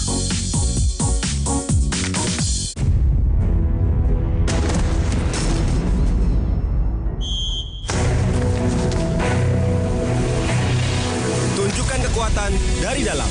Bergabung dengan Biskuat Akademi bersama kami, Bintang Garuda. Yo guys! Baru nih! Ini sedap selera pada. Fusion banget, man. Rasa gulainya padang banget. Sambal hijaunya asli. Coba. Tambah cheese. Dari Wings Food. Saya coba buat buka kamera CCTV saya. Sekitar pukul 3 pagi itu memang ada orang yang mencuri sepeda saya. Ini total TKP yang ada di kita itu ada 6 di wilayah Ciputat dan Pondok Aren. Di situ kita kembangin dan didapatlah beberapa barang bukti sepeda tersebut. Sepeda sekarang punya nilai ekonomi yang tinggi oleh orang-orang tertentu. Ini dianggap sebagai peluang. Target Rabu 14 Oktober pukul 10 malam di Kompas TV. Negara yang begini besar akan selalu memberikan kesempatan bagi setiap anak muda yang mau bekerja dan berkarya. Untuk berkarya jangan pernah stop untuk berkarya. Menciptakan, menghasilkan sebuah karya yang dapat bermanfaat untuk orang lain, berguna, itu dimulai dari muda. Berguna buat orang itu sukses. Ini kesempatan kita, ini waktu kita, saatnya kita harus mengambil peran. Ayo pemuda, bersatu, berkarya, bermakna. Saya pilih White Coffee.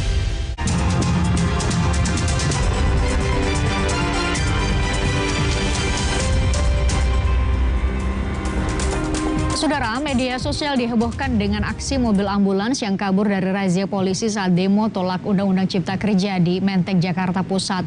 Polisi menduga ambulans ini merupakan penyusup yang mencoba memasok barang berbahaya untuk pendemo. Sumpah. Gila, ini saja.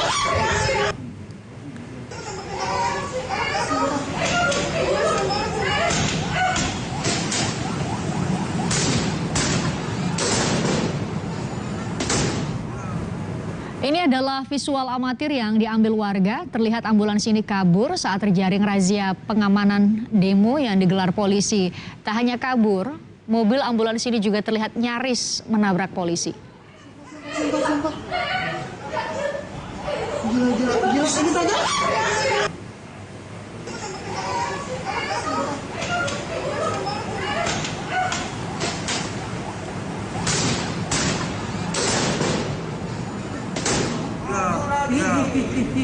Tembak.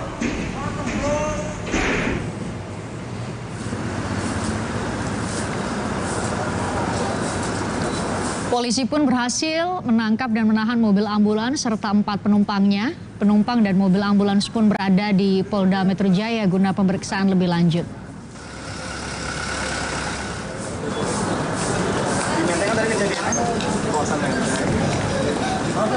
Hujan nih.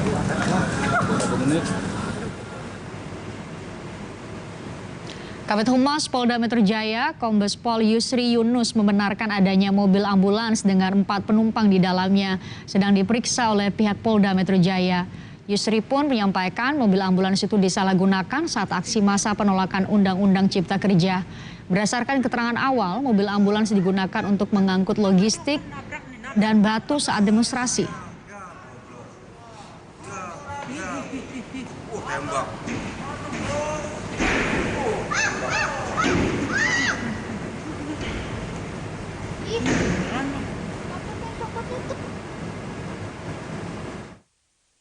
Mundur terus diberhentikan lagi, dihadang di depannya juga, dia maju ke yang kecepatan tinggi, juga nyaris menabrak petugas pada saat itu. Ya, jadi coba teman-teman nanti lihat di media sosial yang beredar. Yang berhasil kita amankan, inisialnya N. Ya. Ini yang membuat petugas curiga kok tiba-tiba yang 2 rangkaian itu motor dan 1 ambulan itu tidak melarikan diri. Ini yang melarikan diri. Lari, kemudian malam kita temukan ambulans dan juga penumpangnya itu di daerah Taman Ismail Marzuki kalau nggak salah.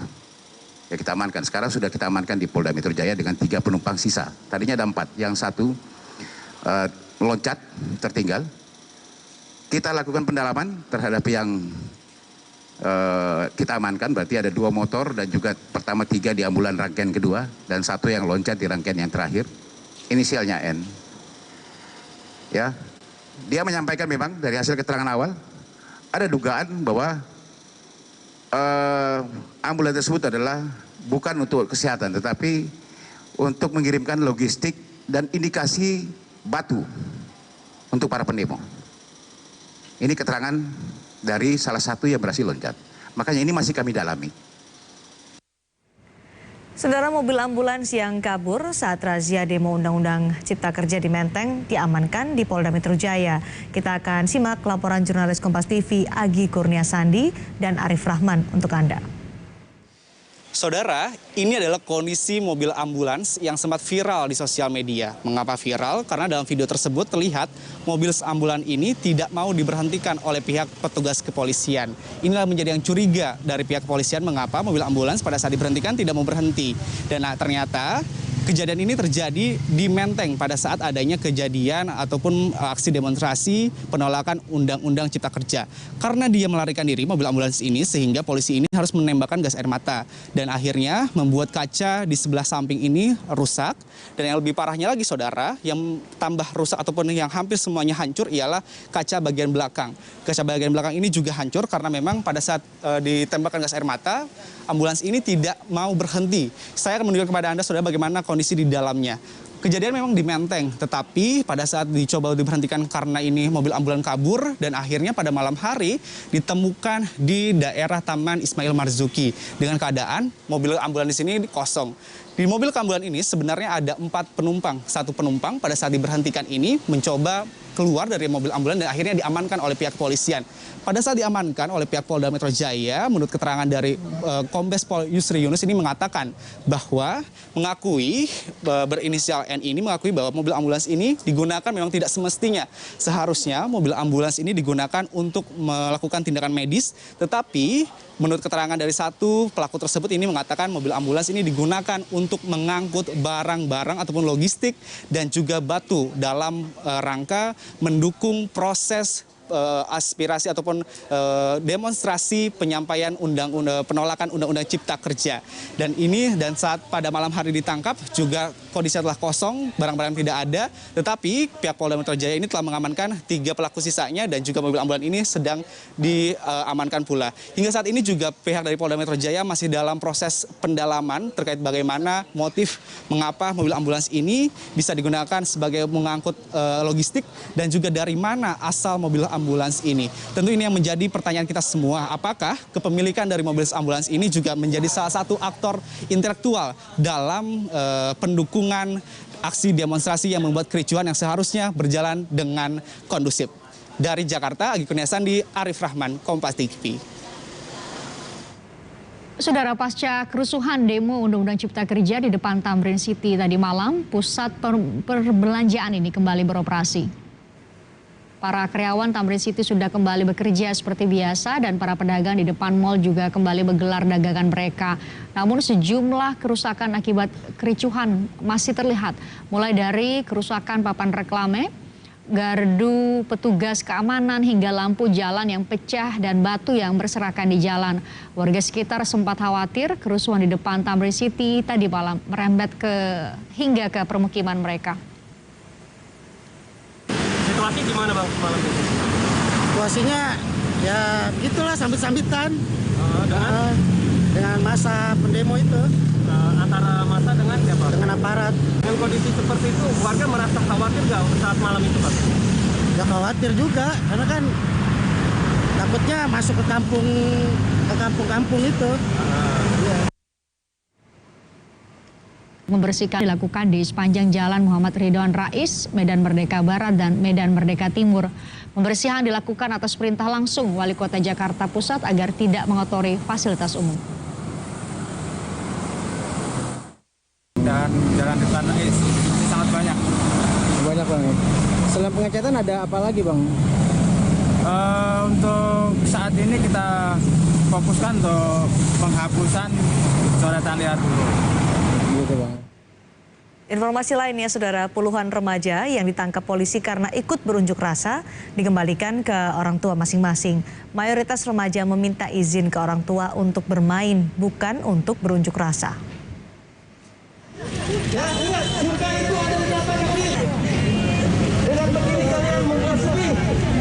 Di sela pemulangan 27 remaja yang ditangkap polisi ke orang tua mereka. Remaja-remaja ini ditangkap Selasa kemarin ketika hendak ikut berunjuk rasa menolak Undang-Undang Cipta COVID-19.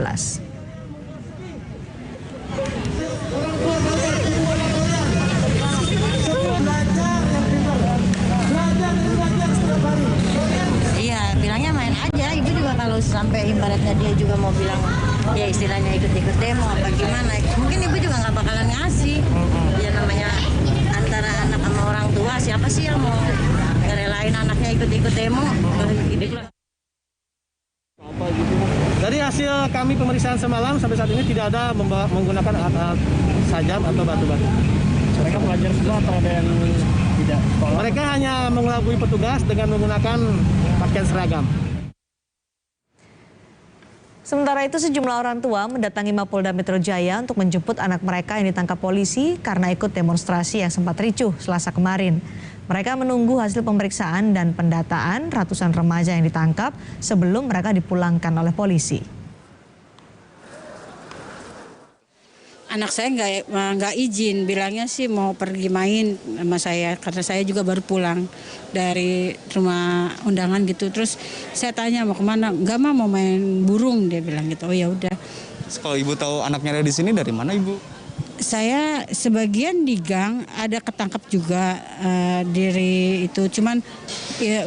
Di Bandung, Jawa Barat, kepolisian daerah terus mendalami kasus demo yang berujung ricuh hingga berujung penganiayaan anggota polisi. Hingga saat ini polisi sudah menetapkan 7 orang tersangka atas kasus itu. Polisi juga mengimbau para pelaku penganiayaan lainnya untuk menyerahkan diri sebelum polisi bertindak tegas.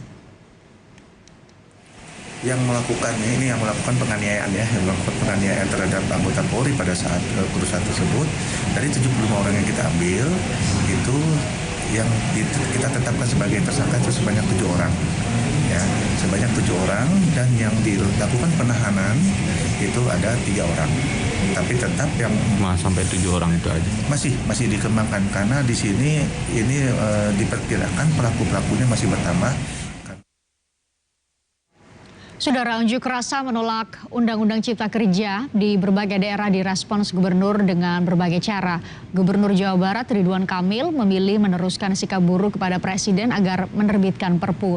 Sementara Gubernur Sumatera Utara Edi Rahmadi terus terang mengaku belum tahu isi Undang-Undang Cipta Kerja dan memilih tidak akan ikut-ikutan bersikap.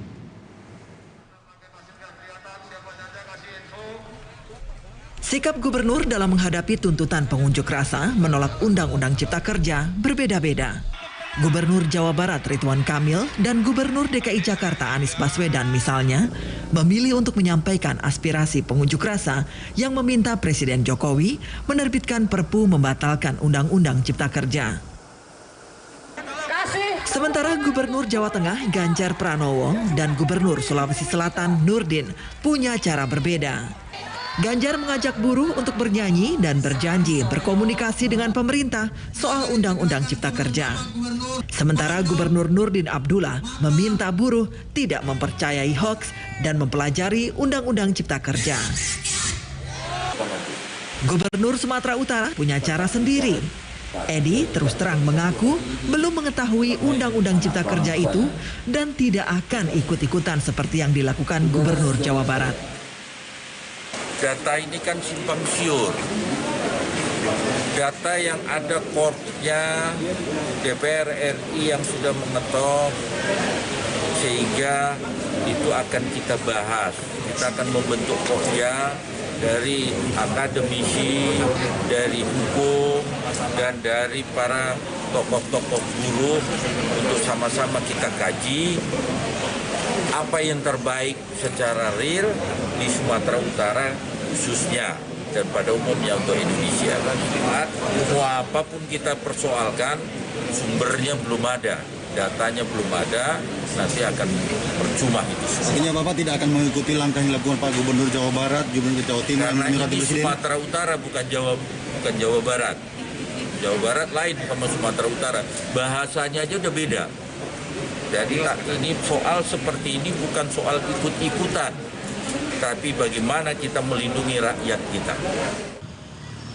Peran gubernur dalam menjelaskan soal Undang-Undang Cipta Kerja sangat dibutuhkan agar buruh mendapatkan informasi mengenai Undang-Undang Cipta Kerja. Buruh juga harus mengetahui substansi Undang-Undang Cipta Kerja yang diduga bertentangan dengan Undang-Undang Dasar 1945 agar dapat mengajukan gugatan ke Mahkamah Konstitusi. Pelajar dan pengangguran yang terlibat unjuk rasa anarkistis Undang-Undang Cipta Kerja akan masuk dalam daftar hitam pengurusan SKCK. Kami akan segera kembali.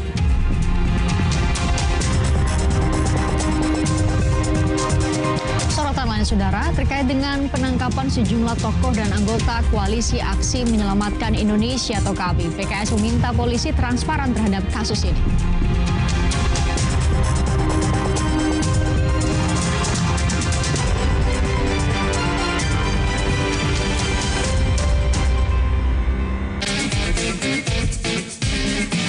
Negara yang begini besar akan selalu memberikan kesempatan bagi setiap anak muda yang mau bekerja dan berkarya. Untuk berkarya, jangan pernah stop untuk berkarya. Menciptakan, menghasilkan sebuah karya yang dapat bermanfaat untuk orang lain, berguna, itu dimulai dari muda. Berguna buat orang itu sukses. Ini kesempatan kita, ini waktu kita, saatnya kita harus mengambil peran. Ayo pemuda, bersatu, berkarya, bermakna. Mau mengiklankan usaha kamu dengan harga terjangkau? Langsung aja Rp1.000 sampai harga Rp1.000.000. Iklan kamu akan tayang di jaringan media milik Kompas Gramedia. Jadi, iklan kamu berpotensi dilihat oleh 270 juta pembaca. Di pasangiklan.com, kamu bisa memilih jenis iklan yang ingin ditayangkan. Kamu bisa memilih iklan untuk ditayangkan di website, Instagram, atau iklan baris di koran Kompas. Di pasangiklan.com, kamu nggak perlu khawatir, karena setelah iklan ditayangkan, kamu akan mendapatkan informasi mengenai perkembangan iklan berupa laporan performa untuk iklan digital dan Instagram, serta notifikasi penayangan untuk iklan baris di koran Kompas. Jadi, mau pasang iklan yang dilihat banyak orang dengan harga terjangkau? Segampang upload, bayar, lalu tayang? Tunggu apa lagi? Langsung aja ke pasangiklan.com.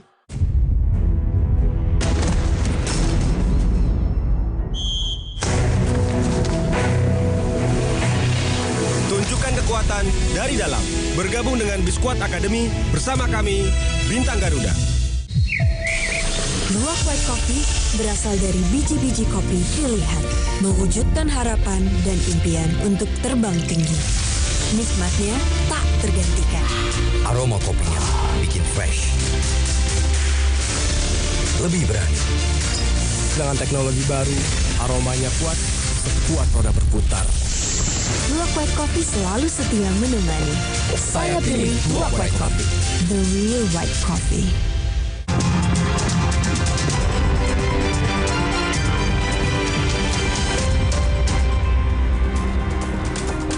Saudara, media sosial dihebohkan dengan aksi mobil ambulans yang kabur dari razia polisi saat demo tolak Undang-Undang Cipta Kerja di Menteng, Jakarta Pusat. Polisi menduga ambulans ini merupakan penyusup yang mencoba memasuk barang berbahaya untuk pendemo. Sumpah. Gila, ini tanya.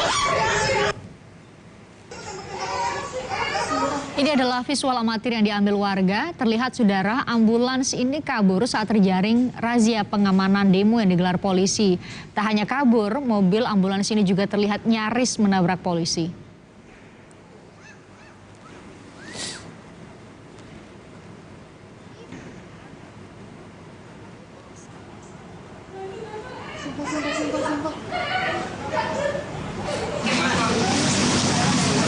Biasa hanya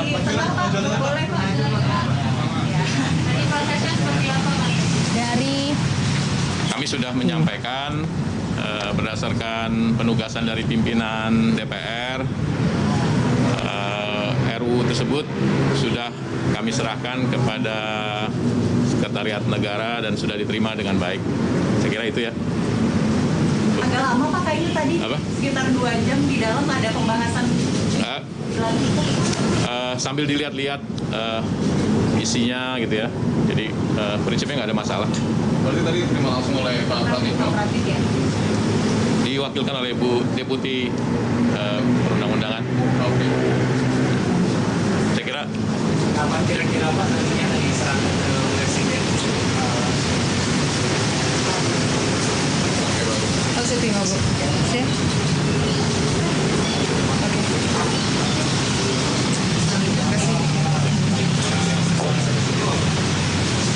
Saya kira dari sisi kami cukup ya.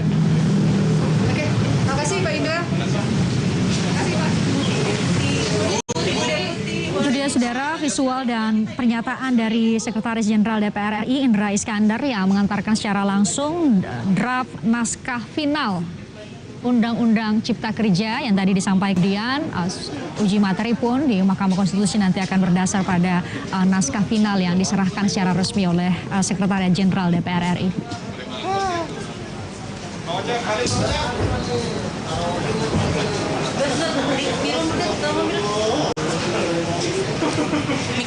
Mik.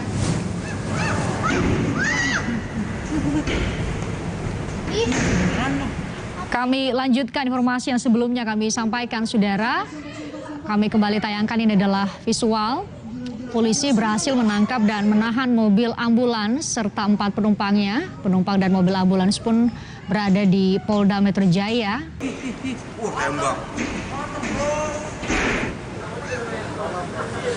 Kabid Humas Polda Metro Jaya, Kombes Pol Yusri Yunus membenarkan adanya mobil ambulans dengan 4 penumpang di dalamnya sedang diperiksa oleh pihak Polda Metro Jaya.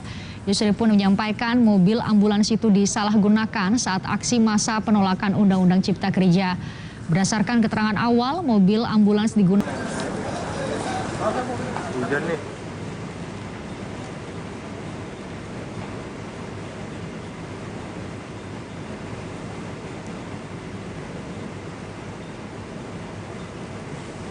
Informasi terkini pengusutan ambulans yang kabur saat demo Undang-Undang Cipta Kerja.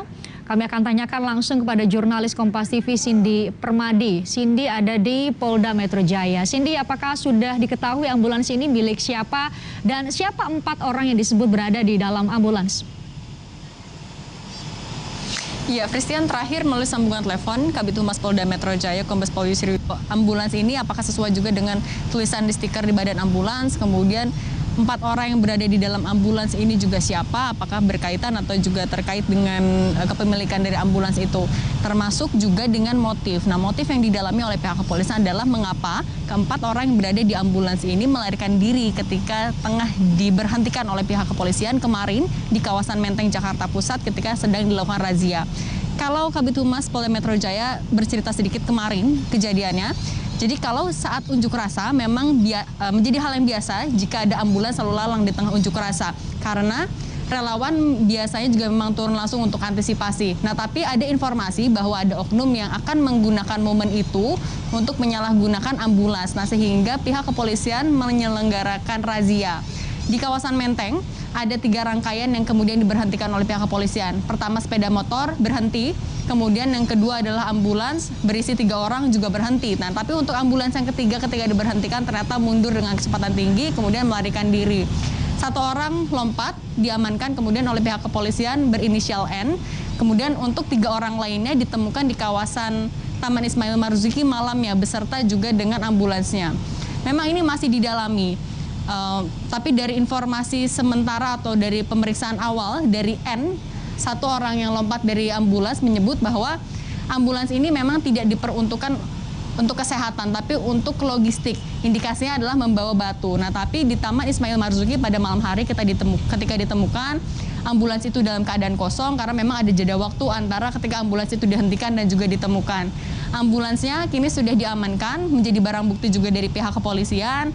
Kemudian keempat orang ini juga masih dilakukan pendalaman oleh polisi, didalami tadi soal motif, kemudian mereka siapa dan juga ambulans ini milik siapa, Christian. Penyelidikan lanjutan akan didalami hal apa lagi, Cindy, informasi dari pihak kepolisian? Sementara kalau untuk keterangan awal, karena sejauh ini pihak kepolisian tentu juga masih menerapkan praduga tak bersalah, masih melihat sangat memungkinkan mereka juga termasuk dari relawan yang biasanya turun ke lapangan ketika unjuk rasa. Nah, tapi tadi ini juga perlu pendalaman, perlu pemeriksaan lebih lanjut. Apakah betul bahwa keterangan dari salah satu orang yang lompat dari ambulans itu bahwa ambulans ini digunakan untuk logistik bukan untuk kesehatan, betul apa tidak? Kemudian juga tentu mengkonfirmasi kepada pemilik dari ambulans itu juga tetap akan dilakukan. Nantinya apakah akan dinaikkan status pemeriksaannya misalnya menjadi penyidikan, apakah nanti akan ada tersangka yang juga ditetapkan? Ini akan tergantung dari pemeriksaan awal yang tengah dilakukan oleh pihak kepolisian sekarang, Christian. Berarti sampai saat ini masih dimintai keterangan ya? Atau...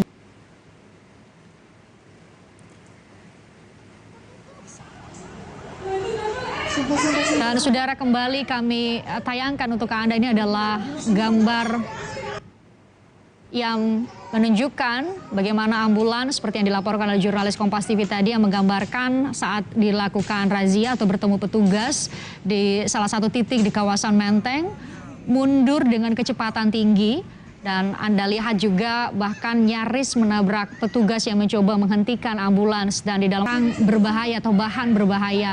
Belum disebutkan secara spesifik oleh pihak kepolisian karena tadi disampaikan oleh jurnalis Kompas TV Cindy Permadi yang bertugas di Polda Metro Jaya masih didalami. Termasuk saat ini polisi sudah mendapatkan keterangan dari 1 dari 4 orang yang berada di dalam ambulans yang sempat keluar atau terjun keluar dari dalam mobil saat polisi mencoba pemilik ambulans yang digunakan atau yang Anda tengah saksikan visualnya saat ini yang kemudian saya sebutkan tadi ditemukan membawa batu dan barang-barang berbahaya lainnya.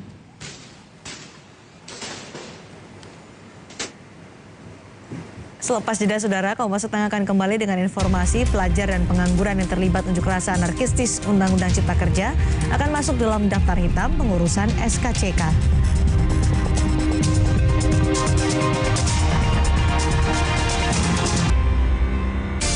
Saya pilih Luwak White Coffee, the real white coffee.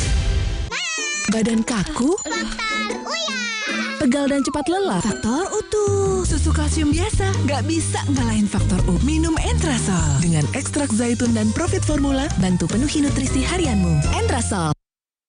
Makan enak tuh, suka bikin hilaf. Pas makan sih enak, terus ngerasa dosa banget. Nah, habis makan langsung Benecol. Lanstanol esternya hajar kolesterol dari makanan yang habis kita makan. Nutrif Benecol, cara enak turunkan kolesterol. Perusahaan nabung, ya tapi uang segitu-gitu aja. Numbuhin uang, ya dinyala OCBC NISP.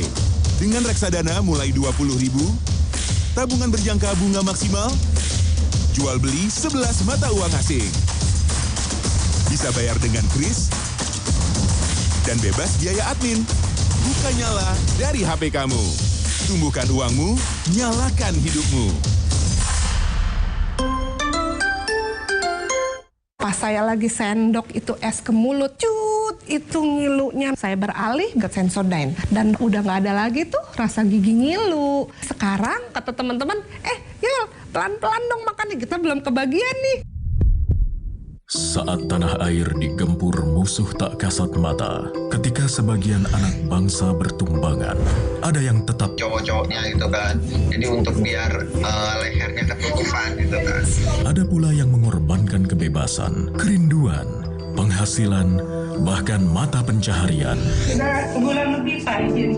Di sisi lain kita kan membantu mereka nih pasien-pasien COVID-19 kan, kenapa masyarakat kayak kita tuh dijauhin gitu. Ya, mereka, kita layak akan penghargaan setinggi-tingginya. Terima kasih banyak kiranya. Kita berdoa semoga wabah ini segera berakhir. Mbak Novi tolong sampaikan salam sayang saya untuk semua. Terima kasih. Indonesia sehat, Indonesia menang. Saya pilih Luwak White Coffee, the real white coffee.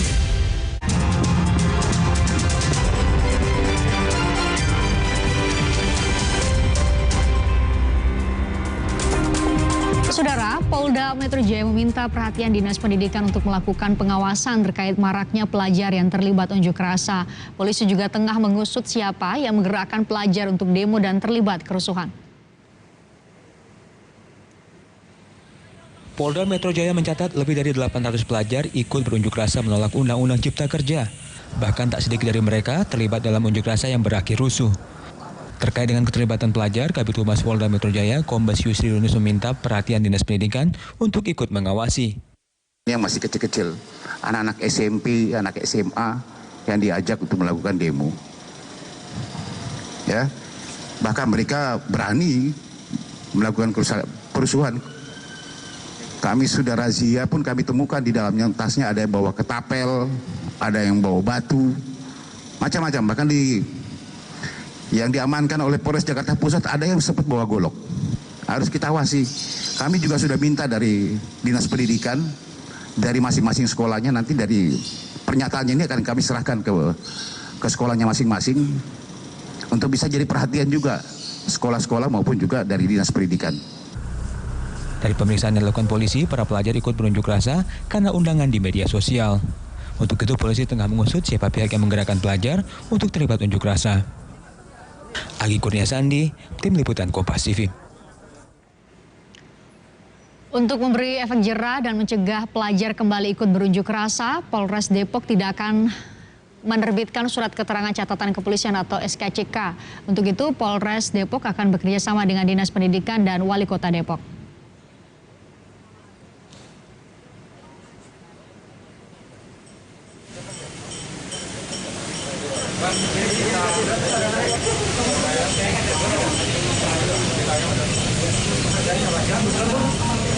Bawa masker, saya bawa masker. Bawa masker. Yang di dalam tas.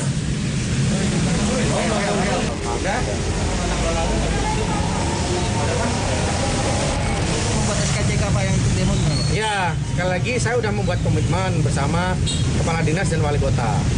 Di SKCK itu tulisannya surat keterangan catatan kepolisian. Di situ kalau dia berpotensi rusuh, tidak akan kita terbitkan. Bahkan jika perlu saya terbitkan, tapi saya tulis bahwa ini adalah pelaku perusuh. Sehingga sulit bagi yang bersangkutan untuk mencari pekerjaan. Ini yang perlu kita sampaikan kepada tenaga pendidik, sekolah, agar memborning kepada siswa-siswanya, agar masa depan cerah, janganlah membuat fondasi belajar yang tidak baik. Karena nanti akan tercatat dimanapun. Tercatat di medsos, tercatat di track record yang lain, termasuk tercatat di SKCK. Sementara itu, 6 peserta demo berstatus pelajar juga ditangkap Polres Metro Tangerang Kota. Semuanya menjadi tersangka karena melakukan perusakan dan pelemparan ke arah petugas kepolisian saat melaksanakan tugas. Polisi menyebut motifnya ada nuansa kebencian karena menghalangi aksinya. Polisi akan mendata dan memberi catatan tersendiri pada SKCK pelaku. Kemarin kita sudah mengamankan beberapa pelajar-pelajar. Tentu kita melakukan langkah antisipasi yang semua terdaftar di Polres kemarin yang kita amankan, kita akan masukkan di dalam database dan nanti menjadi catatan tersendiri ketika mereka akan melakukan pengurusan SKCK. Ini menjadi catatan tersendiri kepada mereka-mereka. Makanya saya mengimbau kepada teman-teman pelajar melakukan hal yang tolong dipikirkan kembali, jangan sampai apa yang dilakukan menjadi catatan kepolisian nanti dalam melakukan pengurusan SKCK. Puluhan remaja yang ditangkap polisi karena ikut berunjuk rasa dikembalikan ke orang tua masing-masing. Mayoritas remaja meminta izin ke orang tua untuk bermain, bukan untuk berunjuk rasa.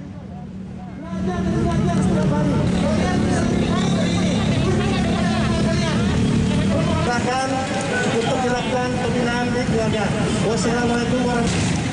Isak tangis terjadi di Sela Pemulangan 27 remaja yang ditangkap polisi ke orang tua mereka. Remaja ini ditangkap Selasa kemarin saat hendak ikut berunjuk rasa menolak Undang-Undang Cipta Kerja di depan istana. Remaja dibawa ke Rumah Sakit Darurat Wisma Atlet Kemayoran karena reaktif COVID-19. Iya, bilangnya main aja. Ibu juga kalau sampai ibaratnya dia juga mau bilang ya istilahnya ikut-ikut demo apa gimana. Mungkin ibu juga nggak bakalan ngasih. Ya namanya antara anak sama orang tua, siapa sih yang mau ngerelain anaknya ikut-ikut demo? Lebih lengkap soal sanksi SKCK yang tidak akan diterbitkan bagi pelajar yang terlibat demonstrasi. Saat ini kami sudah terhubung dengan Kapolsek Pulau Gadung, Kompol Bedi. Dasar hukum sanksi ini memang arahan langsung dari Polda Metro Jaya, Pak? Pada intinya begini, Mbak. Kami dari Polsek Pulau Gadung mengamankan adik-adik karena mau mengikuti kemarin. Kita amankan terjadi hal-hal yang diinginkan oleh kita semua, Mbak. Pertanyaan saya tadi, apakah ini memang arahan dari Polda Metro Jaya kepada seluruh satuan kepolisian di wilayah Polda Metro Jaya bagi mahasiswa yang terlibat kerusuhan di demonstrasi tidak diterbitkan SKCK-nya? Itu dasarnya, Pak? Ya, kami amankan adik-adik dari pelaku. Mohon maaf Pak Bedi, saya kurang bisa mendengar suara Anda. Mungkin Anda bisa memperbaiki. Yang kami amankan 41 bukan mahasiswa. Tadi saya sudah sampaikan itu ada 41. Pertanyaan saya tadi Pak Bedi, apakah ini menjadi arahan atau dasarnya adalah memang arahan dari Polda Metro Jaya sehingga ini memang berlaku di seluruh wilayah hukum Polda Metro Jaya termasuk di Polsek Pulau Gadung, Pak? Betul. Nah, adik-adik kemarin kita amankan ini Bekasi dari Jakarta Utara, mengamankan untuk agar tidak terjadi para pendemo ke pusat, Mbak. Oke, mohon izin Pak Bedi mungkin bisa dibenarkan terlebih dahulu sambungan audio kita supaya pemirsa juga bisa mendengar dengan baik jawaban Anda supaya kemudian bisa diketahui oleh lebih banyak orang lagi. Kenapa pihak kepolisian khususnya di Polsek Pulau Gadung ya di wilayah hukum yang Anda pimpin kemudian mengambil keputusan untuk memberikan sanksi tidak akan menerbitkan SKCK karena SKCK ini kan kita tahu digunakan untuk memenuhi persyaratan administratif untuk masuk ke perguruan tinggi termasuk ternyata. Saya kembali coba menyapa Kompol Bedi Suwendi Kapolsek Pulau Gadung. Pak Bedi. Baik, Pak. Nah, sudah lebih baik, terdengar lebih baik. Jadi Pak SKCK ini berarti tidak akan diterbitkan. Tidak akan diterbitkan, kita tahu mungkin Pak Bedi bisa jelaskan kepada kami, belum semua tahu. Apa sih sebenarnya fungsi SKCK ini dan kenapa kemudian para pelajar harus diberi sanksi itu? Jadi begini, Mbak. Yang kami amankan di sini, adik-adik ini baru akan mengikuti demo. Jadi kami sifatnya pencegahan. Sebelum adik-adik ini menyusup kepada pendemo yang di pusat, kita amankan di beberapa titik. Di antaranya 2 titik yaitu TL tugas dan TL Coca-Cola. Nah, berkaitan dengan SKCK, apabila adik-adik itu melakukan tindak pidana baik itu pengerusakan atau melawan petugas, itu baru bisa. Nah, yang kita amankan ini adalah adik-adik yang akan mengikuti demo ke pusat. Kita amankan untuk pencegahan saja, Mbak. Diamankan. Jadi mereka belum termasuk yang tidak diterbitkan atau diterbitkan catatan khusus di SKCK-nya nanti ya, Pak? Belum ya? Itu belum, sebagai langkah preventif. Oke, kita beralih berikutnya. Mungkin Pak Bedi mungkin bisa menjelaskan kepada kami, kenapa harus diberi sanksi dengan tidak diterbitkan SKCK atau SKCK-nya diberi catatan tertentu kepada pelajar? Apa akibat hukumnya, Pak? Bagaimana, Pak? Kurang jelas? Ya, apa akibat hukumnya? Mungkin Pak Bedi bisa sampaikan kepada kami. Apa akibat hukumnya sih bagi seseorang kalau SKCK-nya punya catatan tertentu gitu ya? Yang berikutnya atau berikutnya lagi akan melakukan pekerjaan atau ingin bekerja, SKCK kan tentunya sangat dibutuhkan. Tanpa SKCK mereka tidak bisa melakukan kerjaan berikutnya dan mendapat pekerjaan. Karena di dalam SKCK itu ada catatan mereka semua.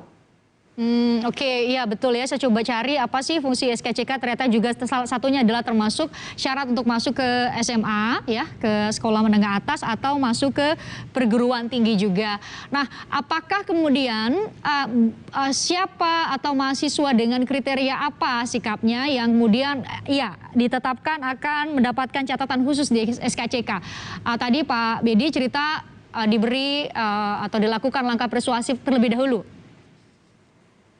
Bagaimana, Pak? Kurang jelas, Pak. Pak Bedi, jadi apa sih pelanggaran seperti apa? Mungkin lebih spesifik Pak Bedi bisa cerita. Kalau memang harus diberikan SKCK itu pelanggaran seperti apa? Kalau harus diberikan SKCK maksudnya gimana, Pak? Kan ini ada mahasiswa yang ditahan dan beberapa hari ke depan kan mungkin akan ada juga yang melakukan aksi demonstrasi, Pak Bedi. Jadi mungkin mohon maaf, yang kami amankan ini pelajar bukan mahasiswa. Oke, ada pelajar. Oke, saya koreksi, pelajar. Bukan pelajar, seluruhnya pelajar, Mbak. Betul. Saya bertanya dalam konteks yang lebih umum, Pak Bedi. Jadi pelajar gimana sampai kemudian mereka bisa diberi sanksi SKCK?